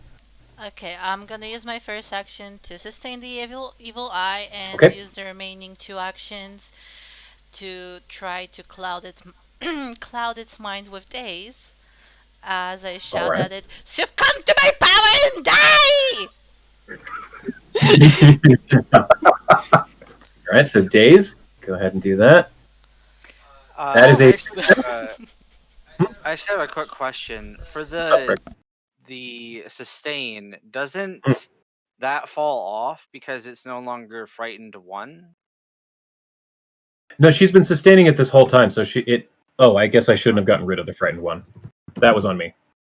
Okay. She's been sustaining it this whole time. There we go. Okay, I fixed it. I just want to make sure. Yeah, no, you're right. I forgot she was sustaining it. I just saw frightened 1 and went, click. Yeah, I didn't know if it just ticked down like every turn it ticked down until eventually it ticked off and you couldn't sustain normally it. Gotcha. Normally it would, but she's been sustaining it. So, cool. You do... it does not daze it. However, you do the damage equal to your spellcasting modifier, which is what, 4, correct? 4, yes. Your int? 4? All right. So, Ugly Alice, how do you want to do this? Oh my god. Can I explode its brain or something? Yes, you can. Ugly Alice, with her left lazy eye spinning in its socket, going round and round like a gear. The right one laser focuses, looks this creature dead in the eye. And not only does blood and pus leak from its face and back, but blood starts to leak out of its eyes. Brain matter leaks out of the front of its snout, and it collapses in a heap, all of its pustules opening and leaking onto the ground in front of Durg and getting onto Khan's clothes. And with that, you have defeated the Plague Hound. Well done. All right, we are now no longer in combat. Good. So I want to hopefully take away this arrow. I'm not sure how to do that. Does anyone know how to get rid of that arrow pointer? I just deselected the wolf. Click the wolf. Yeah, button. it was me. I had it targeted, and it was. There we go. Got it. There you go. Okay. Yeah. Alrighty. Rex walks over and he shoots it like point blank, and he goes, "Yep, it's dead. I killed it, everyone. You saw it." Abe's gonna walk over to Con and try and get her up. What do I need to do to bring her back to consciousness? So do you have? Are you trained in the medicine skill? Good question. Give me a sec. Sure. Or does anyone have a healing spell? I remember that we had this discussion before. So I'm gonna. What do you speak of? I warned you this was going to happen. I'm gonna stand directly over Con and then turn around and say to everybody, I realise I can't really do anything here. Does anybody have the ability to heal? I can poke him. That might work. Well, So nobody has medicine? I'm trained in medicine. That's not quite helpful now, but Okay. I'm trained too, so step away. you are? I'll Okay. handle it. And I'll get to her and try to So stabilize just roll her. the medicine check in the chat there. It's a 13. That is a failure. Thankfully, it's not a critical failure, so you don't hurt Con any, but you are unable to bring her to consciousness. However, you are welcome to pick up her limp body and place her in, or her limp but still warm body, and place it into the wagon if you would like. I won't be able to do that. Oh yeah, Abe can't do that. Oh, she's dead. Go wild. Well, might as well leave her here. She'll be fine. But I then- just need So more time mean! to help her. Pick her up, put her on the cart. I'll take care of her. I know the ways of potions and magic. Just trust me. Durg, could you help us? Oh, Yeah, like that pig. Over your shoulder and then onto the cart. Speaking Okay. of which, and I would like to pull out from my staff some empty vials and start picking up into the vials some of that ooze that the creature vomited on us. Okay, very well. You can go ahead and add in your inventory. I'll get you the exact stats for it later. One, I think it's lesser acid vial, Okay. acid flask. One of those. It's the alchemist thing. Yeah, acid I'll something or have other. to look into it because I've got it here. have the Lesser acid skills, flask. but- It deals 1d6 persistent acid damage and 1 splash damage. It's a thrown weapon. So you now have 1 acid flask lesser. Okay, cool. Um, Thank you. Okay. Durg, are you helping to get Khan up in the wagon? yeah, I'll pick her up and put her in the wagon back here. Okay. As you are picking up Khan, you hear running feet coming towards you, and then you see the large bodies of Ulf and Ulf running up to you with Bort slowly behind him, his small dwarven legs pedaling as quickly as they can, going, "What happened? What's going on over here? Is everything okay? What's with the horses?" And then Bort, who obviously is not running quite as fast as the burly human men, runs up to you and says, "Oh, what happened to the caravan? It looks like something. Did we get attacked? Was it bandits? Is everything okay? Where's the merchandise? Are all of you okay? I guess that I should. What happened?" I shoot the wolf again. I killed it. Go crazy! you're gonna need those bullets later, I'm assuming. I can Like- make more. Well, I think whatever you just did to it guaranteed it definitely did. But what in the heck happened? Did these come out of the woods? Yeah, they came out of the woods and they tried to attack me, but I defeated them single-handedly. Oh well, great job! You are all definitely worth You those extra gotta few stop coppers. lying. You did not do this. It was clearly me and my power that stopped those vile creatures. You might have helped, but that's all. Okay, yeah. Okay, let me ask you an important question, Rex. Are you deliberately lying to Bort, or do you truly believe that you just did it all yourself and saved the world? That's a very important question. Are you To be lying, honest- or do you truly believe it? To be honest, it doesn't really matter because I have a +5 in all those skills, so... I just want you to know that I rolled a net 20 on my perception check to see if you're lying. So he will know I want to know, are you lying or do you truly believe that you just saved the day? I feel like That'll- he would believe that he saved the day in his heart of hearts. Mhm. Well, that's a 2. Okay, but no, I'm cool with you truly believing it. I just wanted to know. So he looks at you, Bort, having been very worldly. He's met many people along his travels. He knows an innocent soul when he sees one. He says, "Oi, laddie, you done great. You really protected me caravan here. You were absolutely worth the extra few coppers I took off the price of bringing you with. Now, it looks as though our wagon here is in a bit of trouble. It's stuck in the rut. Looks like we're going to have to get this thing up out to there and onto the road. Ulf, oi! Get this thing out of the mud. See what you can do." And Bort begins to go back to the front of the caravan to deal with the rest and make sure the rest of the merchandise is okay. Ulf and Ulf begin looking at you, look at each other and say, "Right, let's get to it." Ulf goes to one side, the part of the wagon that's deepest in the mud. Ulf goes to the other wheel and they start lifting it, but not to much avail. While they're doing that manly work that I cannot do because I am but a goblin boy, I would like to poke around at the dead corpse and see what I find. Like, can I tell what caused this to the poor innocent creature? Give me a nature check in the dice tower, if you wouldn't mind. Okie dokie. First secret check of the game. Ooh.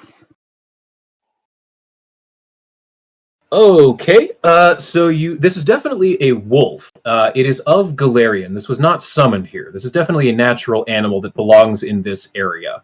However, all of the pustules and the acid and all of this is not natural. You don't know what would have caused this, but you know this is not supposed to happen to wolves. You also cannot determine if it is a natural thing or a artificial thing. But you know this is not. Alice, look at this wolf. This pus stuff. That's not natural wolf stuff. What is it? Alice, if you'd like to give me an Arcana check, I'd let you do that. Sure. In the dice tower, please. Okay. Also, Rex, sheet. actually, so you know, you accidentally rolled occultism, which is a +3. What is your nature? Oh, Your bonus to nature, just so you know, or just so I know, rather. sorry, it's +2. Oh, it's not 15. very... You still would have gotten the same thing. It's fine. So that's only a difference of 1. Okay, so Alice, you take now that combat's actually kind of over and your eyes have quit spinning around in their sockets. You take a moment and you look over the corpse of this wolf, and you recognize a smell. You can't really place your exact finger on it, but something sweet. You know you've smelt it before. As a witch, you've brewed potions, you've used cauldrons, you've picked herbs, but there's something here. It's floral. You're not sure what it is. Kind of sickly sweet. I'm not actually sure. But if I can tell, I bet it's not important. If it was important, I would know, because I know everything that's important. You guys should put the poison on this pussy stuff on the bullets and shoot it at people? Would it eat through the bullets? I'm going to say probably. Bullets with an acid flask at level 1, that's a little much. I'm going to veto that. Yes, you should totally I'll do give that. the one acid flask. I'll give the acid flask, but I'm not giving acid bullets at level 1. Sure, Love it. I'll try to like goop the acid off into a little like flask for later. Okay, you managed to do so. There's the acid at this point is pretty much seeping into the ground, so you were only able to get the 2 flasks. The one that I think it was, who was it? Alice that got one, or was it Abe? I don't recall. It was Alice. Alice. Okay. Alice For my and potion got it. making. Okay. Cool. So yeah, the 2 of you can have a lesser alchemist flask. So Ulf and Ulf seem to not be making very good progress on this thing. They look back to all of you and say, "Do any of you think you've got the muscles? Do any of you pump the iron to help us get this thing out of the mud?" Abe's just gonna turn around and look at them and like gesture at himself as if like, "Are you serious?" And then just continue looking at pretty much nothing. Uh, Durg is going to set Khan inside of the cart, excuse me, and he'll make his way all the way to the back of the cart. He's going to try to heave up the entire thing. All right, give me an athletics check, please. And as he goes, Alice is gonna talk behind him. Nope. Yeah, you big guy, do it. Shit. I'm strong Nope. too, and I could do it myself, but I'm very busy tending to the hurt one. All right. So you actually you do not get it moved. If you want to try at a different angle, I will allow you to, because the back of the wagon is stuck hard. But you can see. I try, even though I don't have any like points in it. Okay, both of you roll an athletics check since you're working together. I spit on my hands. Let me show you what a real man can do. As he sort of.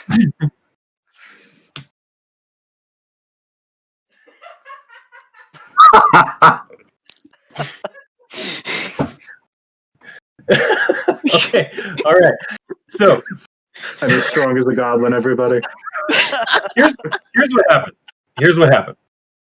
Durg, the first time you tried to lift it from the back, you realized that there was too much in the way of merchandise and personal belongings in that half of the cart. So when you went over to the side, alongside Ulf and Ulf, and with Rex at your side, the three large men managed to lift this thing up off the ground.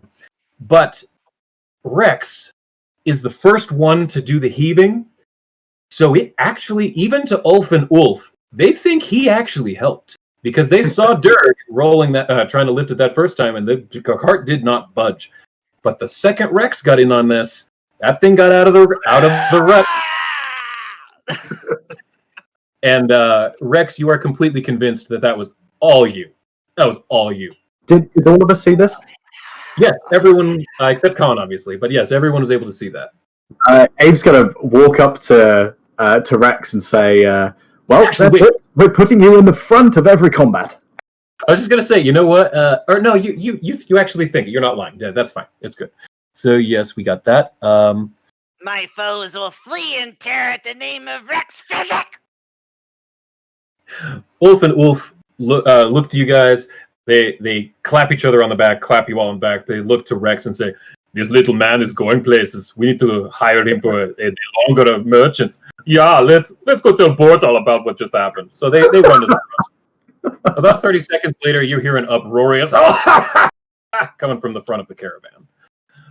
In a moment after that, Bort comes to the back and says, "Laddie, I hear you got my caravan wagon out the ground by yourself. Is this true, young man?" Of course. I only did it with one hand. I was barely even trying. One hand? That reminds me of the time that I was trapped in an ice giant's cavern. We were traveling along the Mammoth Lord Road. We were ambushed in the middle of a valley, taken in, and we kept in cages. And we kept trying to escape, but none of us could get out of the bars. Finally, I managed to tell that ice giant, "Oh, you know, your soup there might taste better with a little frostweed in it, eh?" Managed to freeze himself right to his table, and we walked right out of his castle. I'm gonna add your story to my arsenal all these times. Oh, what's your name there? What's your name, Goblin Man? My name is Rex. I'm glad to meet you, Rex. Rex. Oh, it's gonna be great to have you in my caravan. You all have taken great care of me, gotten me cart out of the mud. Dinner's on me for all of you. Dinner and your board for the night. Once we get into Itrin's Folly, we'll get up to the... I cannot remember the name of the place. I apologize. I was not prepared enough. What is it called? Feed something? Feed mill. I was close. As soon as we get back to the feed mill, dinner and your stay for the night is on, old Bort. Thanks all of you again. Let's get on our way. We're only about a half hour away from Itrin's Folly. With that, Bort walks away back to the front of the caravan. Awesome. Oh. I think at this point, Abe would... assuming that we're just continuing as we were pre-attack, Abe's going to just jump straight back in the cart and continue what he was doing beforehand, just crack open his spellbook and carry on reading. Okay. One moment. I'd like to take a tooth from the wolf before we leave, too. You absolutely may. Yeah, that's fine. You managed to get a large canine out of the side of this thing's mouth because this wolf was essentially decomposing while it's on its legs. It actually comes out. It's sort of like let's see, pulling a credit card out of cheese. It's not exactly difficult. It's not. You don't have to give it much force. It kind of That analogy, though. It was a very vivid analogy. Just like Grandpa's tooth. By the way, is there anything else, like any other wolf parts that I would know could be useful for my potion making? Or potion making, no. But I guess the other 3 wolves, you could take some meat, but they were pretty scrawny as is. It'd be stringy and gamey and probably not worth it. no, For the I only short care answer, for probably not. potions. Okay, thank you. Then no. Yeah, with the acid you got, that's probably about the only thing you'd recognize as being useful. All right, so you have gotten the wagon up out of the ground. The wolves have been taken care of. So would you like to get back on the road? Yep. All right. So all of you get back in your wagon and clop down the road. Now, I asked a quick question in the Discord chat, if someone could jump in that real quick.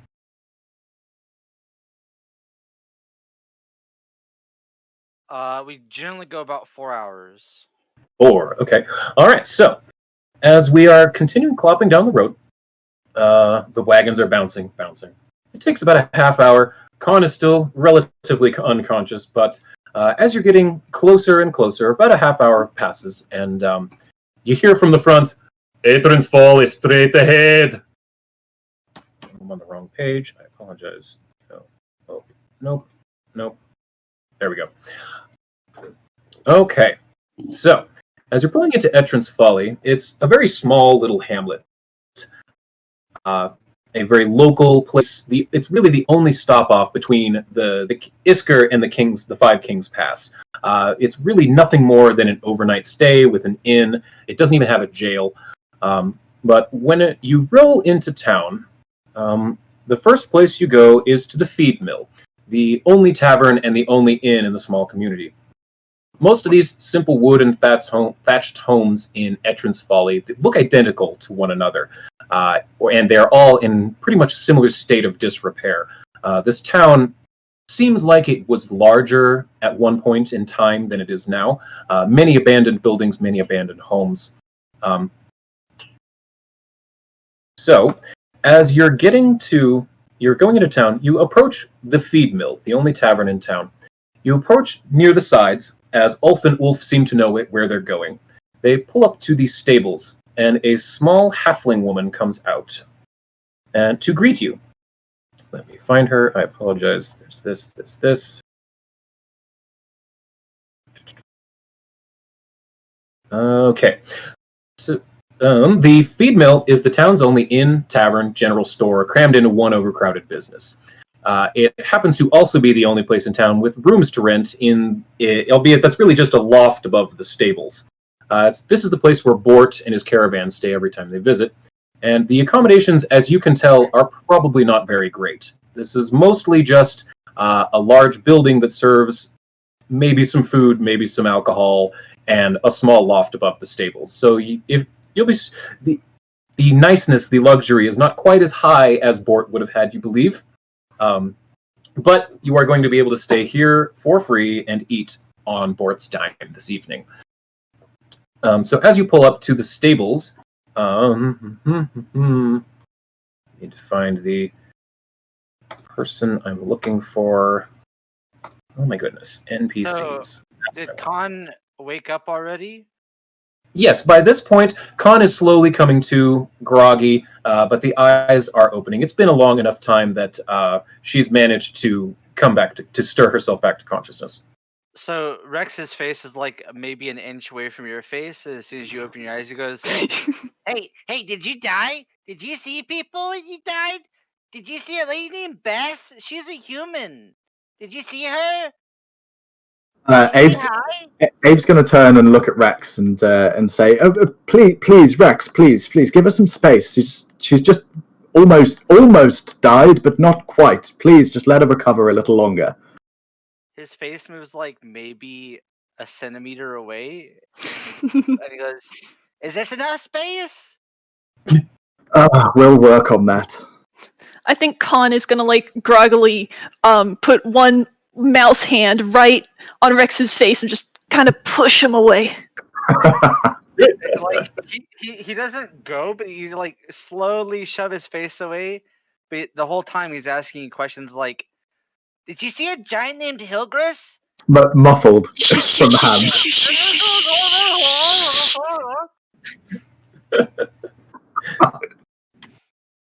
She'll like give her head a shake and ask, what happened? Abe's gonna hand you a water skin and say, please, just take a drink. We'll explain everything. You were awake for most of it, luckily. I saved you.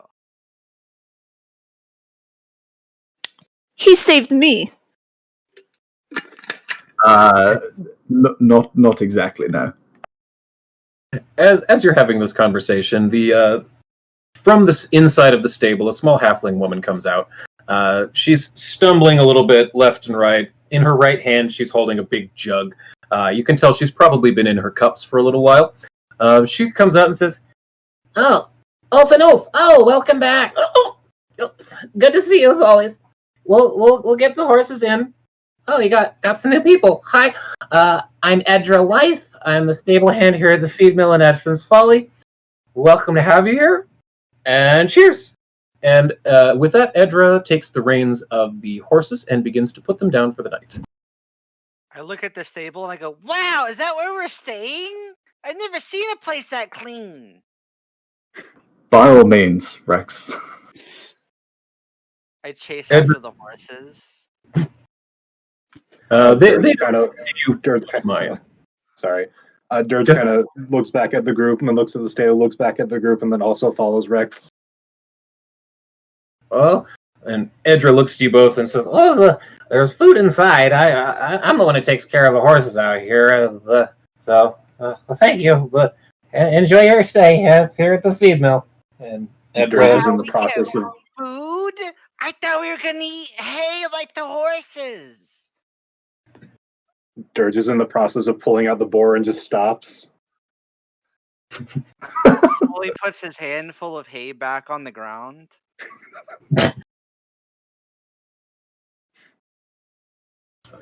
That. All right. So, do you head inside or go search the town? What do you choose to do? I'll head inside. Yeah, I'll go too. I'm gonna go The eat. Okay, great. The inside of the feed mill, I'm trying to find it, sorry, it's a kind of a rundown place, very obviously family run. There's a few tables, chairs, there's a bar, casks of ale behind the bar. There's a large hearth with a fire roaring in it. Next to that is a bard tuning his lute. He appears to have not many people paying too much attention to him. He's got actually kind of a wide berth around him. People are kind of giving him some space. Behind the bar is a youngish-looking human woman who's cleaning a glass and wiping down the bar. There's also several other people within the bar. There is well, actually, no. If you guys choose to look around, I'll describe others. Yeah, What I'll did you look around. see readily? Readily looking at the... actually, give me a perception check in the dice tower, please. Okie dokie. Gotta make sure I've got the right one. Right. Alright, there we go. Okay, so you see in the corner, there's a large, balding human man. He appears to be relatively muscled. He could be a farmer, or he could be some kind of a local tough. You're not entirely sure. He looks kind of gruff. Running around in the inn, back and forth between the kitchen and the front, and delivering drinks and things, is a small, nervous-looking goblin male that you would recognize. There's a dirty, scruffy-looking farmer eating a large cooked turnip on a plate over near the hearth. I believe that is all you see, yes. Okay. Go on, Max. I was just gonna like waddle up to the toughest looking guy in the bar. Okay, that would be Oh, the big. no. That would be the big human, the bald human. He's got a large scar across his cheek. He's sitting there, got a large mug of something that he's drinking out of. So yeah, just go up to him, and then yeah, that's what I'll do. But whatever, what else wants to do while I'm doing that? Do I see Rex do that? Give me a perception check in the dice tower, and I'll see. Rex, are you being sneaky or are you swaggering? Yeah, he's walking with confidence. Okay. Is he doing the speed walk again, or is it just a normal walk? A normal walk, but it looks like this as he's walking because he's got such short legs. Abe, you absolutely see Rex waddling giddily over to the large, intimidating man looking in the corner. How quickly can I buy a drink, run over, and put it in Rex's hand before he gets there? Well, the bartender is not currently busy, so relatively quickly, within 30 seconds to a minute. I would like to go ahead and do that. I'd like to quickly hail the barkeep and be like, "Hail and well met, quick an ale, please." Oh, you're coming right up, sugar. And the human begins to, she grabs 2 mugs and turns around to the large cask behind her and begins to pour. Right. I am waiting with anticipation. As this is happening, I'm going to cut back to our good buddy Rex here. This is going to be interesting. So You're going to get punted like a football. Seeing you wandering up to him, the man staring at his mug originally glances over at you and says, "What's your story, short stuff?" Oh, well, I just lifted a whole cart out of the mud by myself with just one arm, with barely even trying. So I figured a little weak guy like you would lose in an arm wrestling match against me. I put down my 1 silver, and he slams his 1 silver on the table, and I challenge you, unless you're a coward. He looks at you with a scowl and snorts and says, "I'm not going to waste my time with the likes of you. Get out of my face, you." A coward it is, then. I pull out my imaginary glove and I slap him across the face with it. Give me an intimidation check. Please tell me I could have put the drink in his hand by this point. Yeah. I'll say you could have come up in between the 2 of them right as he's bringing up the glove. Okay, so I got slapped by an imaginary glove. Awesome. Yes, I'm going to say actually, yeah. You know what? Could I give you a reflex save? I give you a what? Sorry. A reflex save. All right.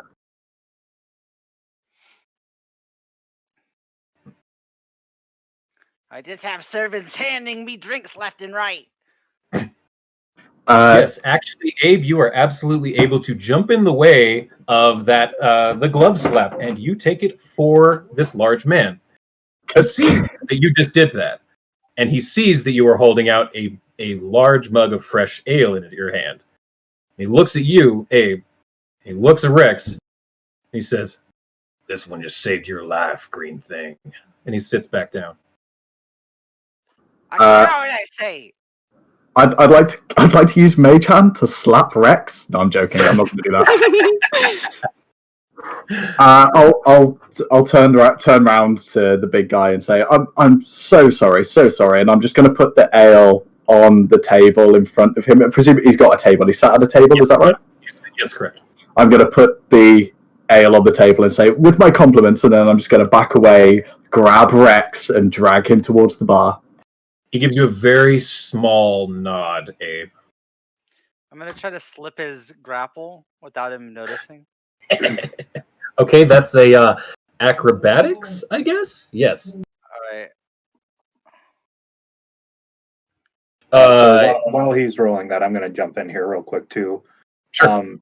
Durg was putting away the boar, probably not cleaning it currently because they're getting that ready. He stepped in. I imagine he stepped in right around when he said green thing. So Durg just kind of cock his head to the side and walk up and go, "What's wrong with green skin?" "Oh, I ain't got nothing wrong with you, orc. It's that one." He points to the goblin. "I don't like the little green one. You're all right." "You should show some respect." Racist. Little green one picked up a whole cart. I'd need to see that myself. It's coming from me. Well, that does hold some water, I suppose. Now, if you don't mind, I'd like to finish my drink in peace. And he looks down back at his cup. Does Rex break my grapple? Is there a contest? That'll be a contest, so roll an athletics check. Oh, this is not gonna be good. Gotta beat an 18. Oh, it wasn't as bad. It wasn't as bad as I was expecting. That was pretty close, actually. That was so close. So, Rex, you do manage to wiggle your way out of Abe's ear lock. I imagine he had you like this. I feel but like he tries he to grab me notices. by my shoulders, but like I slip out of my jacket, and so he's like grabbing my jacket now. I go, Okay, yes, I thank you like for the that. drink, and take my jacket if you like. Abe's just gonna like. Abe, you are now stare- holding a 4-foot-long duster. Yeah, Abe's gonna like look at the jacket in his hand and just like bow his head in a sulk and walk back to the bar alone. All right. So, have any of you taken a seat at the? Abe is at the bar. Where's everyone else? I'm gonna join Abe. And I also ask Abe, can I wear his duster? I think it would be funny. You agree? Of course, absolutely fine. And I'll literally just hand it out, open arm. Like, Yeah. In fact, you know what? No, Abe will open it up and offer to put it on for you. Yeah. Slide my Definitely. arms in, pull it on. I'm 3 foot tall, so you might need to stump. You know. Isn't she only 4 though? 4 feet. Oh, you are 4 feet. So Yeah, I'm 4 feet tall. You need to I like. fit the duster. It's mine now. Yeah. Perfect. So the human woman behind the bar comes up to the two of you and sees you and says, "Oh, fresh love, ain't that just the sweetest thing? What can I get y'all's?" 2 ales, please. 2 turnip ales coming right up, sugar. And she turns around and fills the 2 mugs and sets them down in front of you. How much is that free, or how much? Oh, does it that- cost? Oh, Bort told us that it's all on him tonight. So y'all ain't got nothing to worry about. Thank you very Would much. you like And would you like a bite to eat? I'll actually slide a silver piece across the counter anyway, and say, that's for you for your service. Thank you. Oh, I thank you kindly, sir. It's always nice to meet people of the gentleman, the kind in these parts. And she pockets the silver and says, "Can I get y'all anything to eat?" I'll have the biggest meal on the menu. That'd be the turnip stew. Sure thing, coming right up. What about for you? I'll just have some, just a simple plate of bread and meat if you've got it, please. Turnip stew and bread it is. Gotcha, coming right up, sugar. She goes back into the back and begins to talk quickly to that goblin you had seen running around nervously earlier. At this point, though, Bort opens the door wide as a cowboy in a saloon would, laughing heartily with Ulf and Delma behind him. At this point, the bard over near the hearth is kind of startled, but begins playing poorly. It's really more noise than music. But Bort looks over him and says, what's his name? Crap, I'm sorry. Oh, Flunk! It seems you haven't gotten any better since the last time we were around in town, eh? Here, get yourself a lesson. And Bort chucks him a silver, and everyone in the bar laughs. And then Bort sees all of you and says, "Oi! Come on, we've got a table over here. This is the regular one. Come. Dinner's on me. Bring your food, bring your ale. I'll regale you with tales of my travels." And Bort takes the head seat at the longest table near the hearth. And Ulf come near, and Tamley joined him as well.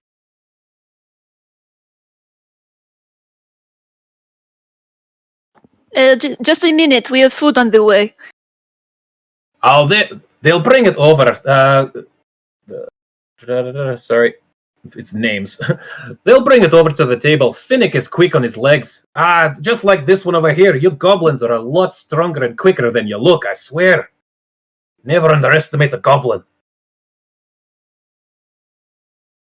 So, a few minutes later, the goblin does return, starts running out with large plates of stew and bread on platters and sets it down in front of all of you at the table. And Bort yells to the woman behind the bar, Dilma, around the veil for everyone. All of these people saved my caravan today. This goblin right here, took one of my wagons, lifted it out of the mud with a single hand, a single finger. He put it under the wagon yoke, lifted it up above his head 3 times. You'd never believe it or seen anything like it in your life, Dilma. I swear to Paylor. Oh wait, that's D&D. my pantheon. I apologize. Are we all here at this point? Yes, I believe so. Durg, did you leave?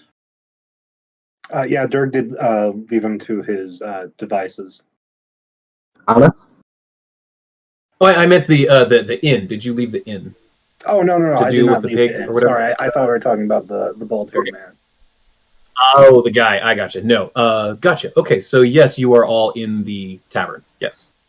Yeah, Alice Okay, would be in the inn too, and after we entered, she would start setting up on the largest table she could find her cauldron and all the ingredients, and she would just start brewing something.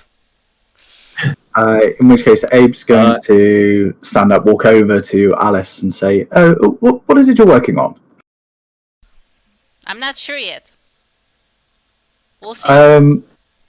Okay, cool. Actually, let's just say, Abe, go ahead and roll an Arcana check for me, please. Okay. In the dice tower.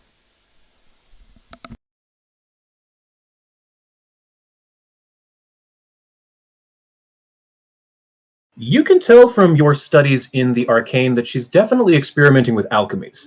She's not cooking. You know that for a fact. What specifically she's cooking, you couldn't tell. Or what specifically she's brewing, you couldn't tell. But you know for sure that this is not food. Okay. I'll just give it all a glance and then, not taking my eyes off it, just back away towards the table that I came from. Okay. All right.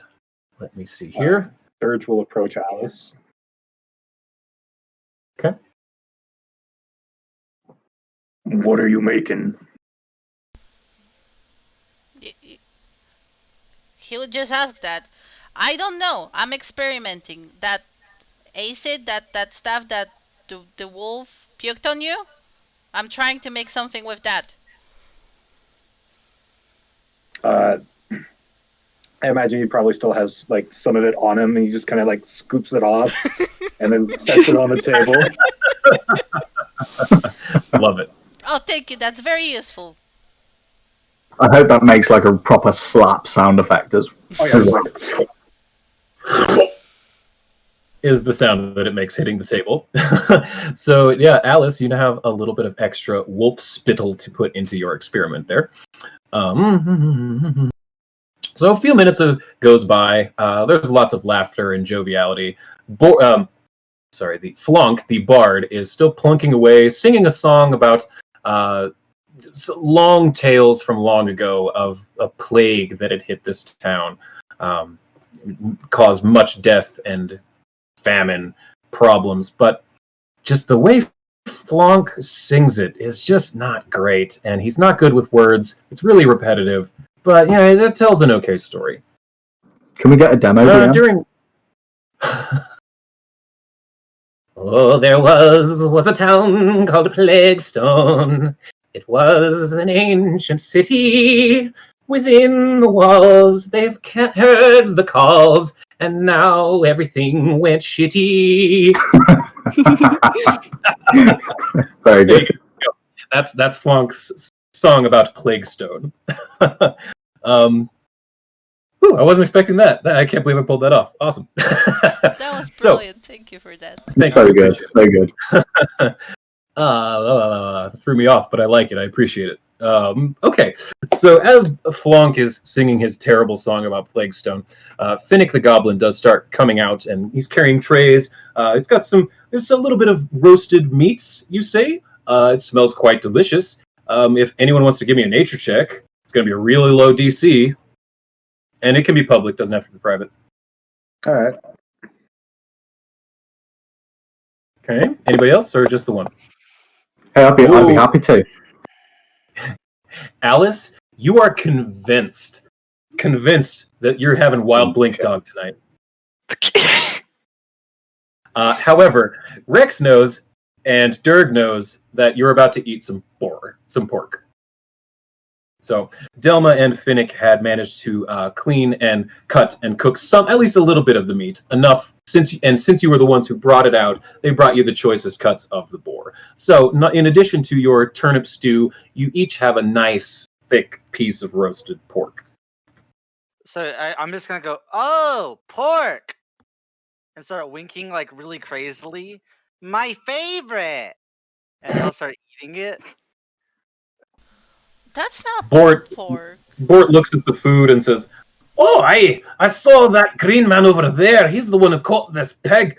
He climbed up into the tallest tree around, 40, 80 feet in the air. He lunged down at it like a jungle cat, grabbed it by the neck, wrestled it down into the ground, popped its head clean off, a single twist. You'd never seen anything like it in your damn lives. Threw the thing in the air, caught it with his left hand, hurled it into my wagon, and brought it into town. Couldn't be prouder to have a man like that in my employ. And that was Dude. after I shot it. Durg just goes, I would have liked to seen him. Could I roll? Well, I don't. Tell me if I can do this. I want to roll to see if this guy literally believes what he's saying about Rex. Go ahead. Roll in perception, not insight. That's D&D. Dice tower or no? Dice tower, yes. So you're trying to determine if he is completely full of shit or if he truly believes himself? Yeah. With this story that is getting more and more elaborate, like you Just can keep determine that number one, Bort, he knows he's stretching the truth. He knows. But he also recognizes that people don't want to hear a story about, a huge orc and two huge men lifting a wagon out of the mud. They want to hear a story about a goblin doing it with one hand, doing 3 reps. So he knows. He knows. all right. I'm just going to stay quiet then. I'm not going to say anything about it. Okay, yeah, he's well aware. But I know. He knows. I know. He knows. I know. He knows. He knows. He knows. That kind of thing. It's one of those. Well, I need to know. Everyone's on the mount. So, as the meat and the feasting begins, Bort, with a big mouth full of boar, begins to say, Well, of course. Let me bring you back to one of my stories. You'll love this one. You'll love this one, especially you over there. I know that you. Oh, we lost somebody. Yeah, it's Eldridge. I think she's having like issues with Discord. Oh, there she is. Okay, not a problem. So Bort, with a mouthful of pork, just says, I'm sorry. You're good. You didn't miss much of anything. So Bort, with a big mouthful of food, just says, all of you just listen around. Oh, Ulf, you remember this? One day, went back 5 years ago. We were crossing the waters of Lake Carthen. My boat was set upon by a mighty storm. The gales, the wind, the lightning came out. It seemed from Pharasma herself. And the sea took me. It washed me aside off the side of the boat. Took me down into the waters. I grabbed hold of one of my treasured lockboxes as I slid down beneath the waves, only to awake in front of the lady herself, Pharasma, with her white mask, huge and intimidating, but also close and comforting. I'm about to be judged, but the Lady of Death could not decide my fate, because her hair was being tousled and tossed around in her face by this gale, this storm. So, not wanting to be considerate, I reached into my lockbox, pulled out a silver hair comb, and offered it to my lady. She was so impressed by my gift that she returned me and my entire crew to the shores of the lake in Carthen, alive and well. Would you believe that? And Ulf looks to all of you and whispers, "Don't believe that." Wow!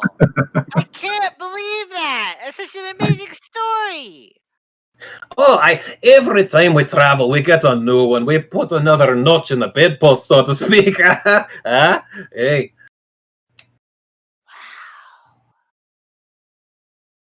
So the meal continues on as normal. Let me see here to note something. Sorry. Okay, so as Bort continues telling his stories, Flonk is still playing around, not being very good. Finnick, the goblin, begins coming back out with dessert for each of you. It's a warm turnip porridge that's being served. But the farmer, while this is happening, accidentally bumps into the man in the corner and spills his drink all over him. The large man stands up and pushes him back and says, "Oh, what are you trying to do, hey? Get out of here." The farmer, drunken, steps back. As he's pushed back, he smacks into another person sitting at the table behind him. This person immediately begins getting pissed, stands up and shouts at him, "What are you doing? Getting thrown into me? Don't drop your drinks on me!" He takes a big swing and misses. So let me see. I'm going to roll a 1, 2, 3, 4, a d6, and I'm going to see what happens here. Oh, that's a reroll because there's only. Okay. So, as this farmer takes a large swing, he, in his drunken stupor, misses the first person to spill his drink on him, and he accidentally takes a swing at Durg. Durg, you take a single point of damage, but you have just been punched in the face. What do you do? Durg will pick up his ale and stand up, down the whole thing, turn, and then he's just gonna dogpile both of them. All right, Durg, if you would please give me an athletics check. Gladly.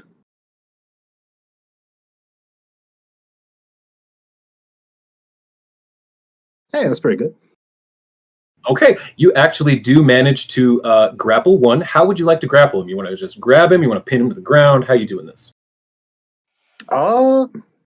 Let's see. Who am I grappling here? Is it the farmer or the large man? I would not be the large man. It would be one of the two the farmer, not the large man. Farmer. Okay, so he's gonna grab him by the shoulder and pick him up and kind of turn him to him and just kind of stare into his eyes. Seeing you do that, all the other three farmers drunkenly stand up and say, "Hey, you let him go, orc!" And all of them start to lunge forward. And with that, I'd like to have everyone roll initiative, please. Bar fight. We're having a good old-fashioned bar fight. Can I roll stealth as I just kind of like slide Yes, under you the can. table? Yes, you can. You can absolutely roll stealth initiative. Ooh, I saw a nat 20 in there. Hey, natural 20! Hey, I think I rolled the same thing I rolled last time, a 6. That. Okay. Do I do it like this? There we go. Sorry, I'm still getting used to Fantasy Grounds. Initiative. NPC initiative. Wow, that's really bad. Okay. All right. So then that was just. So let's say, Con, it is your turn. And we're no longer using that earlier map, obviously. This is going to be more theater of the mind. I don't have a map for this. Mm-hmm. So, Con, what do? A fight has just broken out around you. Keep in mind, you are extraordinarily injured. Yeah, that's right. So you get to act first, thankfully, but remember, you are very badly injured. Mm-hmm. I'm gonna try to get out of there. Make sure nothing hits me because I would not like to be unconscious again. Tumble through would be awesome right here. No, I guess we can use that. Mm-hmm. So yeah, I'd say you could tumble through and then use a second action to take cover and a third action to hide. That'd be a great use of your turn. So yeah, go ahead and roll an athletics check, and it can be public. It's acrobatics. Or, sorry, acrobatics. Yeah, acrobatics. That's what I meant. Yeah. Pretty good. You absolutely managed to duck and dive in between the legs of these drunken farmers who they are not paying you any mind at all. Their entire focus is on this large, muscular orc. Okay, so that's Your one turn, and then are you going to take cover and then hide? Yeah, pretty much. Just like, nope, I don't need to deal with this. Perfect. Okay, so go ahead and roll a stealth check in the dice tower for me, please. How do I access the dice tower? It should be over on the bottom right corner of your screen. It should be just like a little gray castle tower looking icon. And you cool. just literally drag the die directly on it and drop it. Gotcha. If it's in a place you don't like it, you can right click it, unlock it, and move it around. So let me see, what are these guys? What is this stat for them? Okay, so they're going to get that. All right. They do not see you. You are very confident in that. You are very much hidden from these drunken farmers. Okay. Yeah, so I guess to everyone else, Khan just disappears into thin air. Mm-hmm. Okay, Durg, you are up. So, question for you. Yeah.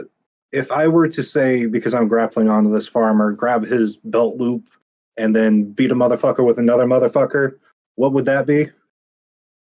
First, an athletics check to pick him up or shove him or whatever. So I would. Are you trying to hurt the other guy, or are you trying to like push him out of the way? All of the above, if possible. Okay, I'm gonna say that's gonna be 2 athletics checks since you. Yeah, 1 to pick him up and 1 to hit with. So roll 2 athletics checks for me. Okay, so that'd be like 2 actions then.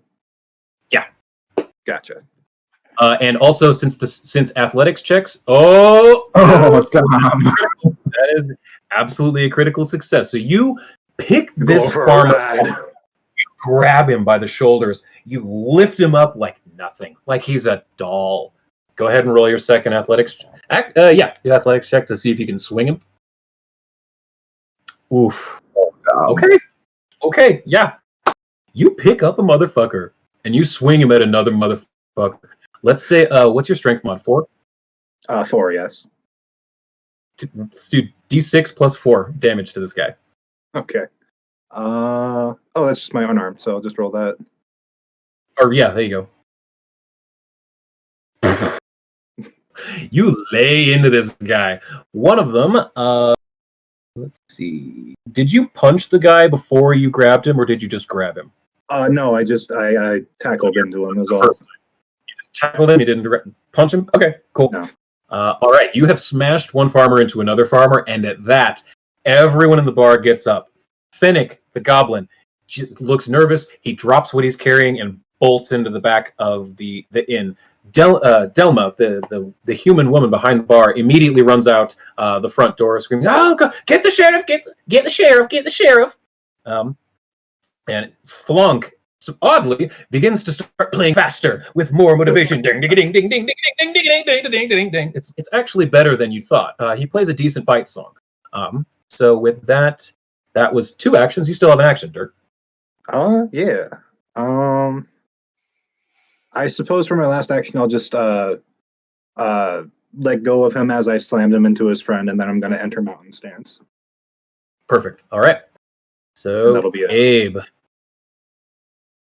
Now, keep just something I should point out really quick. Just a little note: these people are just townsfolk. They're just farmers. They aren't evil. They aren't trying to kill y'all. Just throwing it out there. No, Just throwing it out there. These are just simple drunken farmers. Mm-hmm. And only one of us is trained in medicine. Uh-huh. That person is hid under the table. Okay. Dive under the table. So no. Right. Let me get this right. Mm-hmm. There's somewhat of a bar fight that's broken out, and has everybody else in the bar made their way towards the exit? Is that what they're doing? Are they trying to leave, or what's the situation of everybody not involved in this fight? The 3 people who have left are Delma the barkeep, Finnick the goblin, and the give me a perception check now, actually. All right. Dice tower, please.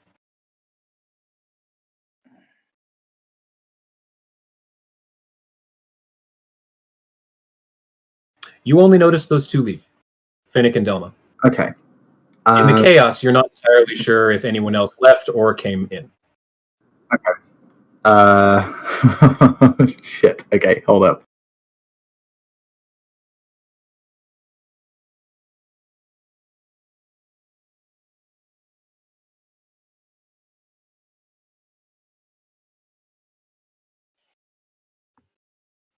Okay, I'm gonna stay put wherever I am, but I'm going to cast dancing lights behind the bard, so it makes it look like it's a proper full-on light show.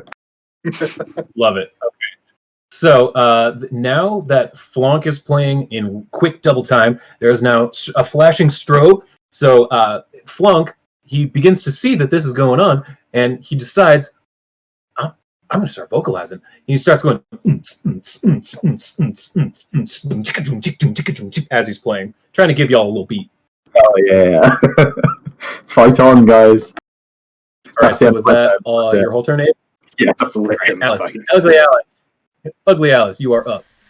Okay, Alice is gonna grab the table that has her cauldron and everything and try to pull it away as far as possible away from the fight, screaming, "Watch out for my brew! I could win the next golden cauldron with it!" Give me an athletics check, please. I'm sorry, check, what check? Athletics. Oh, that's not good. You do not budge the table at all. You are straining and yanking on it, but it doesn't move. Okay, So there's one action. Can I try again? Yeah, absolutely. Screaming, "Someone help me! Save my brew!"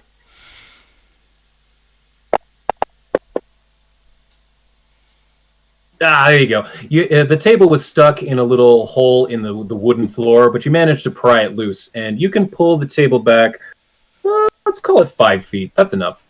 Okay, that's what I'm gonna do then. Okay, so you still have one action. Oh, if that's enough, then I'm just gonna, get in between the brew and the fighting in a defensive stance to protect it. Yeah. I will give your brew an extra 2 AC if someone tries to knock into it or attack it. that works, yeah, I'm fine with that. So that's your 3, so Rex. Mr. Gabo. As soon as the first punch was thrown, my gun was already out of the holster. Oh no! Oh shit. Okay. That's how fast Rex is. As the first punch is being thrown, Rex is already dropped out of his seat underneath the table, 2.5 feet of anger as he draws his gun. Rex, I'm going to eat your hands. He's gonna walk out from underneath the table and hold his gun up above his head and fire it, and then he's gonna reload, and then he's gonna aim it at somebody. Goes, "The next person that fucking throws a punch gets shot." Intimidation at a +4. I like it. I like that a lot. Hardly anyone in this world knows what a gun is. I like it. +4 intimidation. All right, let's see what I do here.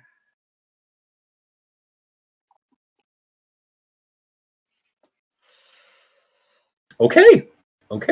Let me actually. Want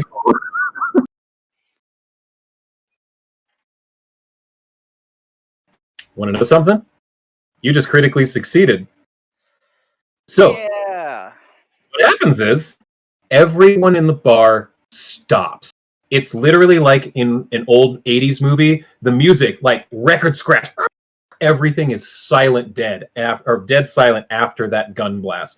All eyes in the room are on Rex. Everyone is a little bit freaked out, but everything has stopped for this exact second.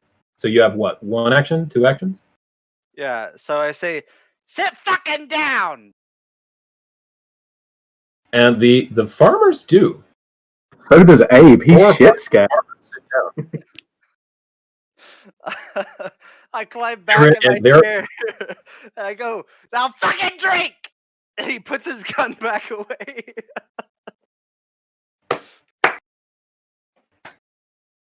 You know what? With that, you have completed the combat. You successfully stopped the bar fight. The point of this encounter was to stop the bar fight in some way or another. You could have beaten the crap out of every one of them. You guys could have run away to get the sheriff or whatever. You stopped the bar fight. Well done. I am the sheriff.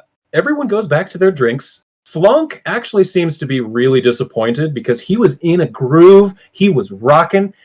And then it just got, you harshed his buzz. You harshed his buzz and his groove, so Flunk goes back to playing his same plinky, plinky, plink, plink crap with a scowl on his face. He's mad. He's moping over in the corner.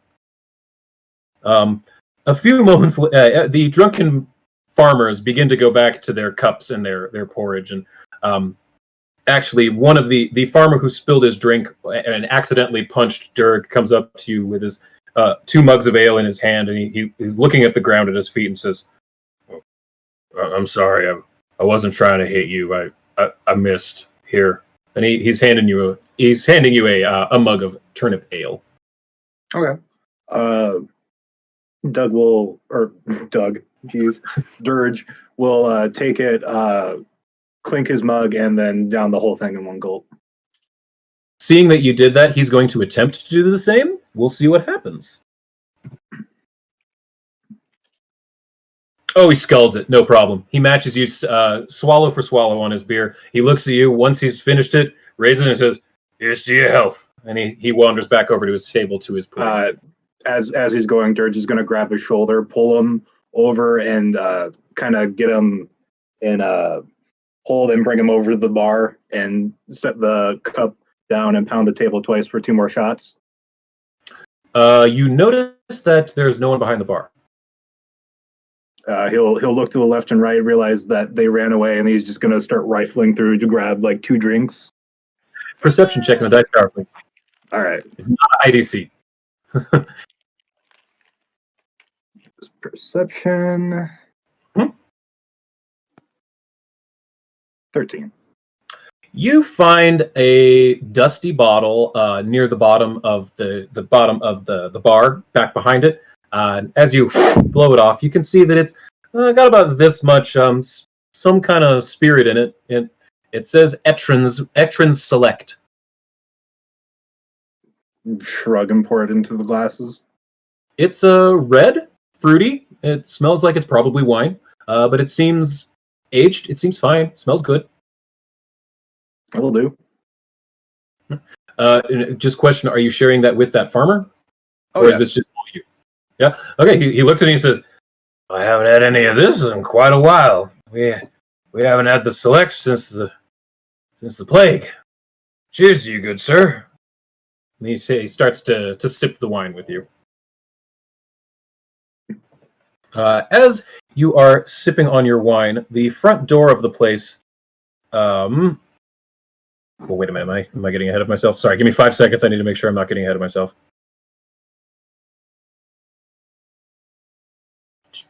Okay. Okay, got it. So, yes, as I was saying, as you and the farmer are sharing this new glass of Etrins Select wine, the front door opens not violently, but with meaning. And Delma, the human barkeep, comes walking in with a different mustachioed man. He's the Lemmy from Motorhead, kind of goes all the way down to the chin. Yeah, he's got one of those mustaches. Seems to be tough, but got a bit of a pot belly. He's obviously used to be, a bit of a rough and tumble guy in his youth, but he's probably gotten a little soft. So, looking around, Delma and this man look around and they see that nothing's going on. Everything's calm. The large man with Delma says, "What are you talking about? There's no fight going on in here." Delma says, "I swear, Shug, everyone's just going crazy in here. What happened?" And Delma looks at Abe. I think you were the one who gave her a silver tip earlier. Was that correct? That's correct. Yes. Yeah. Yes. So she looks at Abe and says, "Sugar, what happened?" Do I identify this man as the sheriff? He's got a metal star on him, so you could assume he's probably some kind of law. Yeah. Okay. Well, Abe will walk over and say he's going to assume that it's the sheriff, and he'll say, "Oh, Sheriff, don't worry. It's all been sorted. It's just a misunderstanding. Delmo, if you want to come to the bar, I'll buy you a drink." Well, Sugar, I sure think that'd be nice of you. I really appreciate it. And so Delma will walk with you to behind the bar, and she sits down in a chair, and she looks a little rattled, but she's obviously seen a bar fight before, but this one started off a little quicker than she's used to. The sheriff looks to the rest of you. God, I can't find his name for the life of me. Where's my NPCs thing? This? No. I apologize. Where are my NPCs? Is it this? NPCs. Found it. Yes, thank goodness. Okay. All right. So the mustachioed man comes up to all of you and says, "Well, I see you're new in town. My name's Rolf Garley. I'm the law in Etrin's Folly for as far as what it is. We ain't got much of a jail, but I'm here to keep the peace. So one of y'all tell me what happened here." Oh, I kept the law, Sheriff. Oh, it's appreciated when our townsfolk can take the law into their own hands. And I forgot I had a picture of Rolf, so I hope that has popped up for all of you. This is the man you were speaking to. And I was incorrect. It is not a star. It is a turnip on his lapel. Oh yeah, it is a My turnip. mistake. Yes. Just before we continue, at this point, Abe would say to Delma, "Listen, the bar fight isn't what we're going to have to worry about. What we're going to have to worry about is Rex's ego after he single-handedly stopped it." Well, Sugar, what's she talking about, Rex? Which one was Rex? The green one with the gun. What's a gun? Yeah. I pull out my gun and I shoot it into the ceiling again.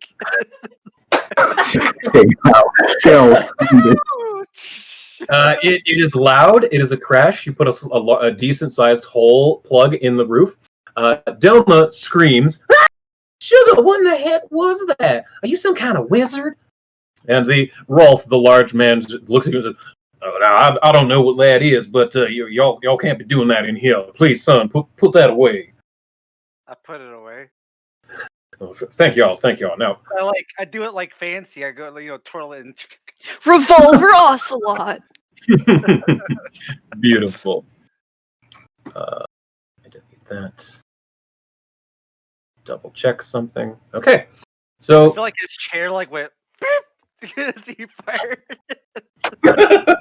scooted back a couple of feet because of the recoil. Sure, I like that. So Rolf says here, "Well, was anybody hurt? Anyone killed or injured? We need to make sure anyone gets to the hospital." Nah, of course not. Can I choose to appear next to him? Yes, From absolutely. my hiding spot? I know for a fact that you can do that because I once played a gnome wizard who had an insane stealth, and I was allowed to do that, just pop up places. So yes, you can do that. Yeah, I'm gonna just appear next to him and say, "Can I go to the hospital, please?" Not because of this, because of a different thing that hurt me, not the gun. Oh, my little lady. I think we got you. We got a healer here in town. We can get you patched up. That wound on your side there, that don't look good. None. What happened to you? A wolf tried to eat me. A wolf. A wolf, a big one, outside of town. We've been having a lot of wolf attacks lately. This is the third Was it one that was oozing green? We've heard of that. A bigger wolf, almost looks like it's rotten, even though it's still standing. Whoa. Yes, that is the one that bit me. He also puked on me. Wow, No, I you thought- guys are amazing. I thought Farmer Elam was just joshing me, or he's been in his cups a little too much lately, and I just thought he'd been seeing something. But having y'all strangers come into this town telling us that there's these acidic, diseased wolves, that's How gotta be long? concerning. How long has this been going on? Well, the attack's been going on about 2 weeks now, but we've only gotten now 2 reports, I guess, of these nasty wolves. But we've also there's a small little gnome that goes along with Bort here. She was also the first one to report that there's been plants in the area that have also been dying weirdly, unnaturally, out of season. We don't really know what's going on with that, but we all just assumed there was some kind of a disease ravaging the forest. It must be if it's taken up in the plants and in the wolves. Now, these wolves y'all said that attacked you. Was this on the road? Were you in the forest? How'd that happen? We were in some mud. We were Well, following now the road and it seemed to ambush us from every side. every side. Wow, now we can't be having our caravans getting attacked by wolves. The trade coming through this town in between Isker and the Five Kings. It's all the money we get in this town. We don't got much income. We gotta, yeah. Anything you can let us know about these wolves, that'd be tip top great. Unfortunately, we here in Etrin's Folly, we ain't got much in the way of investigating. We don't got any powerful wizards, none of that stuff. Just me holding the law, keeping things together, and heck, we don't even have jail here. Speaking of that, he gets up and wanders over to the other farmers and says, "Elam, you morons!" He slaps one of the farmers upside the back of the head and says, "Now what in the hell y'all think you're doing starting a big old fight with these newcomers in town?" And Elam looks at him and says, "Oh, we're sorry. It wasn't us. I swear. We weren't the ones that started it. It was, oh God, I can't remember his name. Damn it. I'm so bad at this. I apologize." By the way, Let's whenever see. you get a chance, we're about at the halfway point, so we can take a break whenever you feel like it's to a point where we're reasonable. Halfway. Haven't we been going about 2.5 or so? Right around there. We're a little Right. past. Okay. Sure. We can actually. We'll be coming up close on the end-ish here, actually, because I clearly need to work on figuring out how much prep needs to go into how much game time. You know. So to be honest, I'm actually kind of close-ish to the end of what I have ready. Oh, that's fine. Yeah, we can take a quick 10-minute break if you want. Give you a little bit more time if you want to prep a few more things. Sure. Or if you want to figure out how to bring it to a close. Yeah. I think I can do that first. I think I can do that second one here pretty quickly, because, like I said, we're very close to what I had ended with. So I'll try to figure out how to, better balance the timing as we go forward. Again, this is my first time DMing in like 10 years. Yeah. So, Yeah, no worries. Yeah, no problem. Hallett, that's his name. There we go. So the farmer tells the sheriff, "It was all Hallett. He's that big oaf. He's the one who got up in my face, spilled that beer, and punched the orc." Hallett, that rat bastard. Where is he at? Anybody seen Hallett? You all know Hallett? Big man, bald, mean looking. Oh yeah, I challenged him to an arm wrestling competition. He refused because he's a coward. And then I challenged him to a fight, and he refused again because he's a coward. Well, you're right there about that little man. Hallett is indeed a coward. He causes trouble here. Nothing but trouble for these parts. He keeps himself mostly, but as soon as he has a couple in him, it's pretty much not over. Does he have a bounty? As far as I know, no. He don't commit no crimes, really. Just kind of a ruffian. Pushes people around, pushes the buttons, makes people mad. Anyway, I think it looks like things are settled down here a little bit good. I think these idiots over here, and he's looking right at the farmers again, they ain't going to give you no more trouble, are you? And they all look over at the sheriff and say, no. And they just go back to their turnip pudding. And then I grab the handle of the gun and go, "Are ya?" They are shaking on the table. You hear clinking of silverware. A spoon drops on the ground. And the sheriff says, "Well, if y'all find anything new, see anything strange, y'all be sure to let me know. I'm just right down the street here." And he leaves. Can I go to the hospital now? Oh yeah, follow me, little lady. I'll bring you over to our healer. Come on. And he taking Con in tow, the sheriff walks out of the tavern. I'll follow with Con and the sheriff. Okay. Abe follows along with Con and the sheriff out of the tavern. At this point, Bort comes out from the kitchen saying, "All right, well done getting all of that stopped. I'm glad I know the quick ways to get back in the kitchen. This is not the first time I've seen a bar brawl here at the feed mill. I've dodged a few punches here and there." And he gets up right in front of Durg and does like the fake boxing thing with you. And he says, "Oh, now, one more round of drinks. Let's finish up our pudding and let's call it a night. What say you, huh?" Yeah. Bort, caravan, that's not what I want. This is, okay. And then that, all right. So, the Finnick the Goblin comes back out with another round of drinks for everyone. Kind of tepid turnip ale, kind of watered down. At this point, it's still not very good, but you've had enough that it's passable. As you're eating, Bort is regaling you with another of his fanciful tales of travel. Well, that time I was in Osseria, you see. Well, we were traveling across the great sand dunes when my camel died, and we were trapped in between the dunes. I thought, the pudding's particularly good tonight, Delma. My thanks to you. I was trapped between these dunes, hallucinating, close to death, when I saw, excuse me, when I saw a man in a turban. Oh, I'm going to wait for her. She's going to want to hear the rest of this. Okay, you back? Almost? You sneezed There she is. out of the You're gate. back. You're back.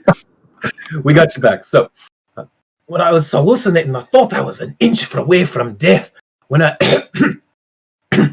excuse me, when a man in a turban carrying 3 camels behind him on on ropes. Oh, I'm sorry, I seem to have something in my throat. Durg smacks him on the back to try to help him clear it out. A little bit of the pudding does dribble out of his mouth, but panic starts to set into Bort's eyes as he begins to choke and gasp. I'm gonna shove my fingers into his mouth and try to make him throw it up. Okay, give me a medicine check and a -2. Okay. Actually, yeah, -2 medicine check. Untrained, right? Yeah, I don't think I'm trained in this at all. Nope, I got a -1 already to it, so. Nah, 20. Can I Oh, it was instruct almost him there. on It how was to so show close. it? Okay, here's how. What you're requesting is an aid check. Normally, those would be rolled before the actual, but go ahead and roll your medicine check. If you get a 20, it will give a 2 to Rex. So if you hit 20 or higher with a medicine check, it will turn his 11 into a 13. Normally, the aid would come first, but since you have, that's fine.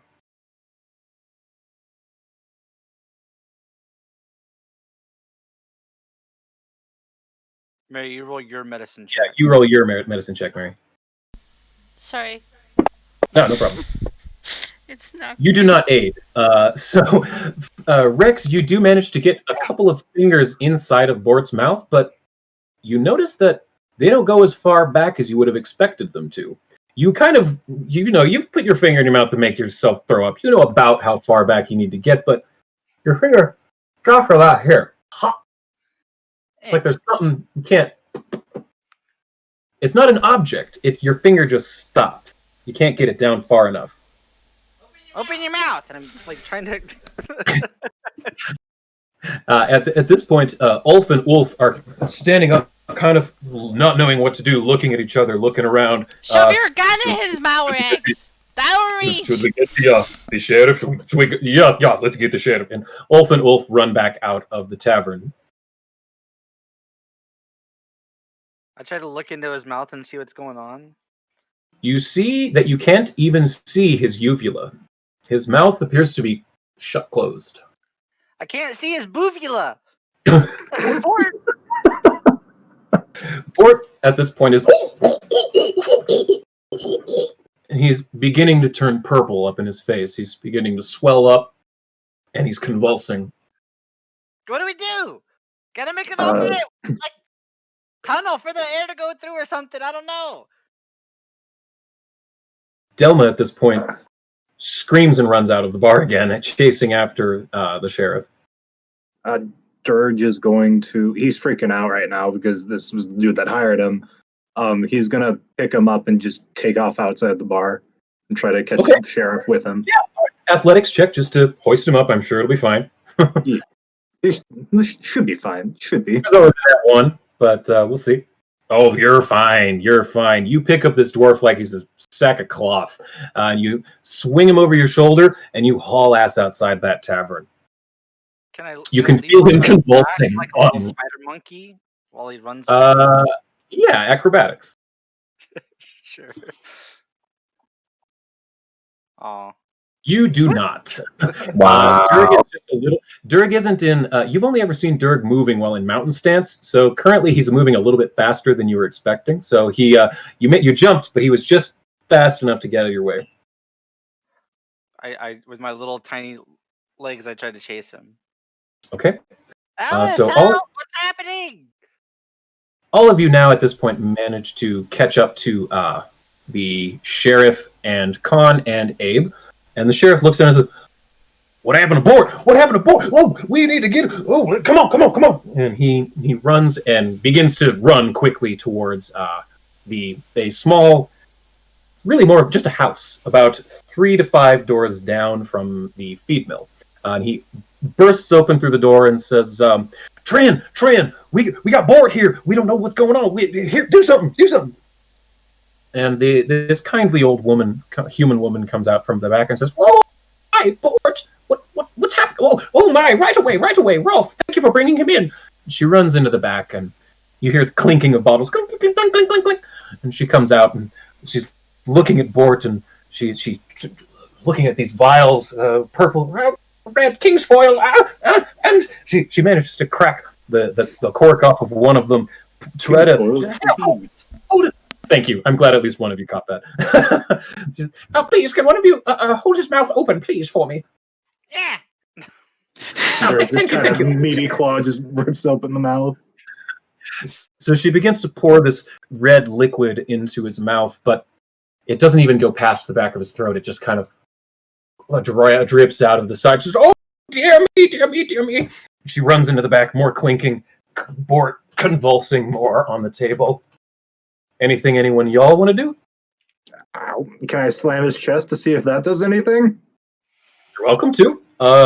Either in athletics or an unarmed attack. Your choice. And I'm not sure, is there like a medicine or general intelligence check I could make to try to determine how to help him? Mm-hmm. Could I aid? I would take nature or medicine for either of you. So Khan, roll first, nature or medicine to aid. Your DC you're looking for is 20. I'll do medicine. Okay. Not quite. Nope, you do not aid. So Alice, go ahead and roll. You have no idea what could be causing this. Can I do an Arcana check to see if I can figure out what kind of magic it might be? Absolutely. Oh, it's almost a nat 20 again. It was almost. You're pretty sure. Can I aid him in Arcana? Sure, I'll let you do that, and I'll retroactively apply it. Perfect. So, Rex, you just got a 19 on your Arcana check, which I will say helps you a little bit more. Between the two of you, Alice and Rex, you're able to piece together, because Rex, you recognize that this is definitely not wizardy magic. This is definitely an alchemist magic. Alice, you finally realize what that smell was. Let me find it exactly. There's a... That smelly smell. That smell is smelly. Alice, when Rex says, I think it's alchemy. Alice, it clicks. Finally clicks. You recognize that this is violet breath, which is a virulent, uncommon poison. You also happen to know that it generally tends to be lethal within 5 minutes. Oh yes, this is a violet breath. I knew this all along. I was just testing you all to see if you're gonna figure it out, but seeing that you can't, I'm gonna let you know now. He has like 3 more minutes to live, so you better do something quickly about it. Wow, Alice, you're so smart. How did you know? Trin drops the bottle that she's carrying and says, Did you say the violet breath? And she runs back into the back and clink, clink, clink, clink, clink, clink, crack, crack, crack, crack, crash, crash, crash. And she comes out and says, I don't have it. We don't have it. And Bort, slowly convulsing, turning more purple. He finally. Are you doing like chest compression? No, I'm gonna stab him. Put him out of his misery. Oh my god. Okay. Well, that took a turn. That did take a turn. I wasn't expecting that. He's on fire! And I stab him in the throat with a little pocket knife. DM, while all this is going on, is it possible for me to have a look around and see if I can identify a potion of healing for Con? Yes. Give me either Arcana or... No, just Arcana. In the tower or just straight roll? Yes. Tower, please.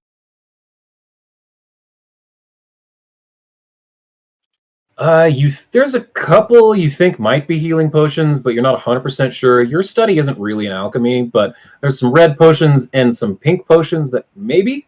Maybe.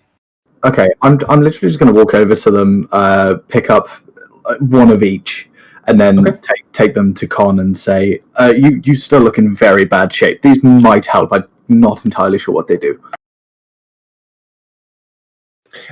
Trin, the old woman, is just looking dumbfounded at what just happened in front of her. The sheriff, I keep forgetting his name. Why in the crap? Rolf, thank you. Rolf and Trin are just looking horrified at what just happened. But Trin looks to Rex and says, well, if that truly was the violet breath, then perhaps that was a mercy. Rolf looks to her and looks to Rex and says, I think Trin might be right, little man. You might have just helped his soul ease his passing. I pull the dagger out and I start crying. I didn't want to kill him. He had such good stories. He did. He always did have the greatest stories. Nothing but bullshit. Great nonetheless. I guess I should go. True. You didn't actually believe a word this dwarf said, did you? Everything was exaggeration and lies, just to tell a good story. He was a good man, but a true word never came out of his mouth that wasn't involving a price. But we're getting distracted. What happened? Yeah. You're right. And Trin realizes, well, the violet breath it's a horrible, deadly, and uncommon rare poison. I don't know where this could have possibly come from. We don't have such things in this town. These are for master assassins and king's guards and all sorts of unseemly types. I need to sit down. And Trin sits in a chair next to Bort's lifeless corpse. Abe will turn and say, the last thing they ate was back at the tavern. Why don't we go back and see what we can find? Ding ding. Tavern keeper. She killed him. And I think with Abe's realization and it being pretty much right on the hour, I think that is a great place for us to stop. Dun dun dun. Dun dun dun. Who done it? We've got ourselves a mystery. See, I think we can take this last little bit of time to go over everyone and have everyone give a little bit of information about themselves, plug what they do and where they can be found. Real quick. Let's start with Gillenor. Yeah, so I do some DMing around on Aishu and do that, though it's not happening yet. Should hopefully happen soon. I'm looking for one more player. So we had some issues with player timing and stuff because of IRL things and whatnot. So, but we're gonna do that on Monday at about 12:30 in the afternoon CST time, and then we have this session obviously, and then we have a session tomorrow at 3 p.m. CST. Or wait, yeah, it's 3 p.m. CST because it's the same time as this one is. And then we have another session Saturday at 12 p.m. CST that I'm going to be DMing. It's my homebrew campaign, so it's pretty awesome. It's pretty awesome. But yeah, that's about it for Give us a what we have watch. going on right now. We also do have Jasper's Game Day, but yeah, event coming up in March, so keep a lookout for that. And if you want to support us, you can subscribe, follow us here, and then go like, comment, and subscribe on YouTube. Over at, are you sure you want to do that YouTube's page? And Mary has her commissions open, so you can go get commissions from her. Since she All never of the posts art, her stuff. I have no idea where the art is showing on the screen for everyone else, but all of these were made by Mary. Yeah, not the dude with the big mustache right now. Yeah, But, yeah, not that, Well, but and the Eldridge player did character her art. own. Eldridge did her Yeah. own art Oh, too. Eldritch does hers. Okay, sweet, awesome. Yeah, so the art for everyone but Eldridge was done by Mary, and Eldridge did her own art. But yeah, so that's it for me. I guess I can go. I don't really have anything to plug. I'm just a high school mathematics teacher. Go Bulldogs! So you can't really catch me anywhere else. This is the place to be. So I'll pass it off to let's say Mary. Figure out where he's the teacher of, and then tell all of his students that he's. That's a joke. Don't Yeah, do that. That's a No, joke. no, please do. Please do. There's about 300 high schools in the country who are the Bulldogs, so I'm not too worried.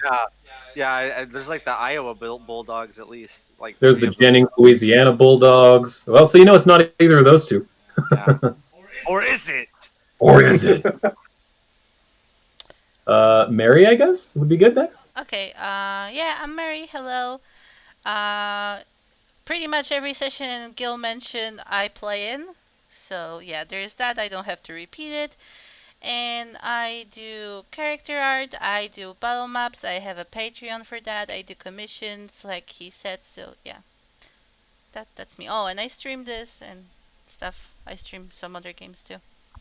Yeah, thank you for streaming this. It's a lot of work. Yeah. So I It's appreciate a lot it. of work. We appreciate it. Yeah, it helps a ton having someone else to do that for us. Yeah, takes it off the DM. Yeah. Yeah. How about Durg? Or Jake, I guess. Yes, either or. I'm in quite a few games that Gil had mentioned there. So I mean, I'm around. I'm pretty active on both the Discord channel that we used to play, and I'm always checking up the YouTube channel if you want to do that. That Gil mentioned. Please like, comment, subscribe if you're checking out this video over there. We appreciate any interaction over there. Other than that, I'm just the sleepless boy that's trying to get into as many games as I can here. Perfect.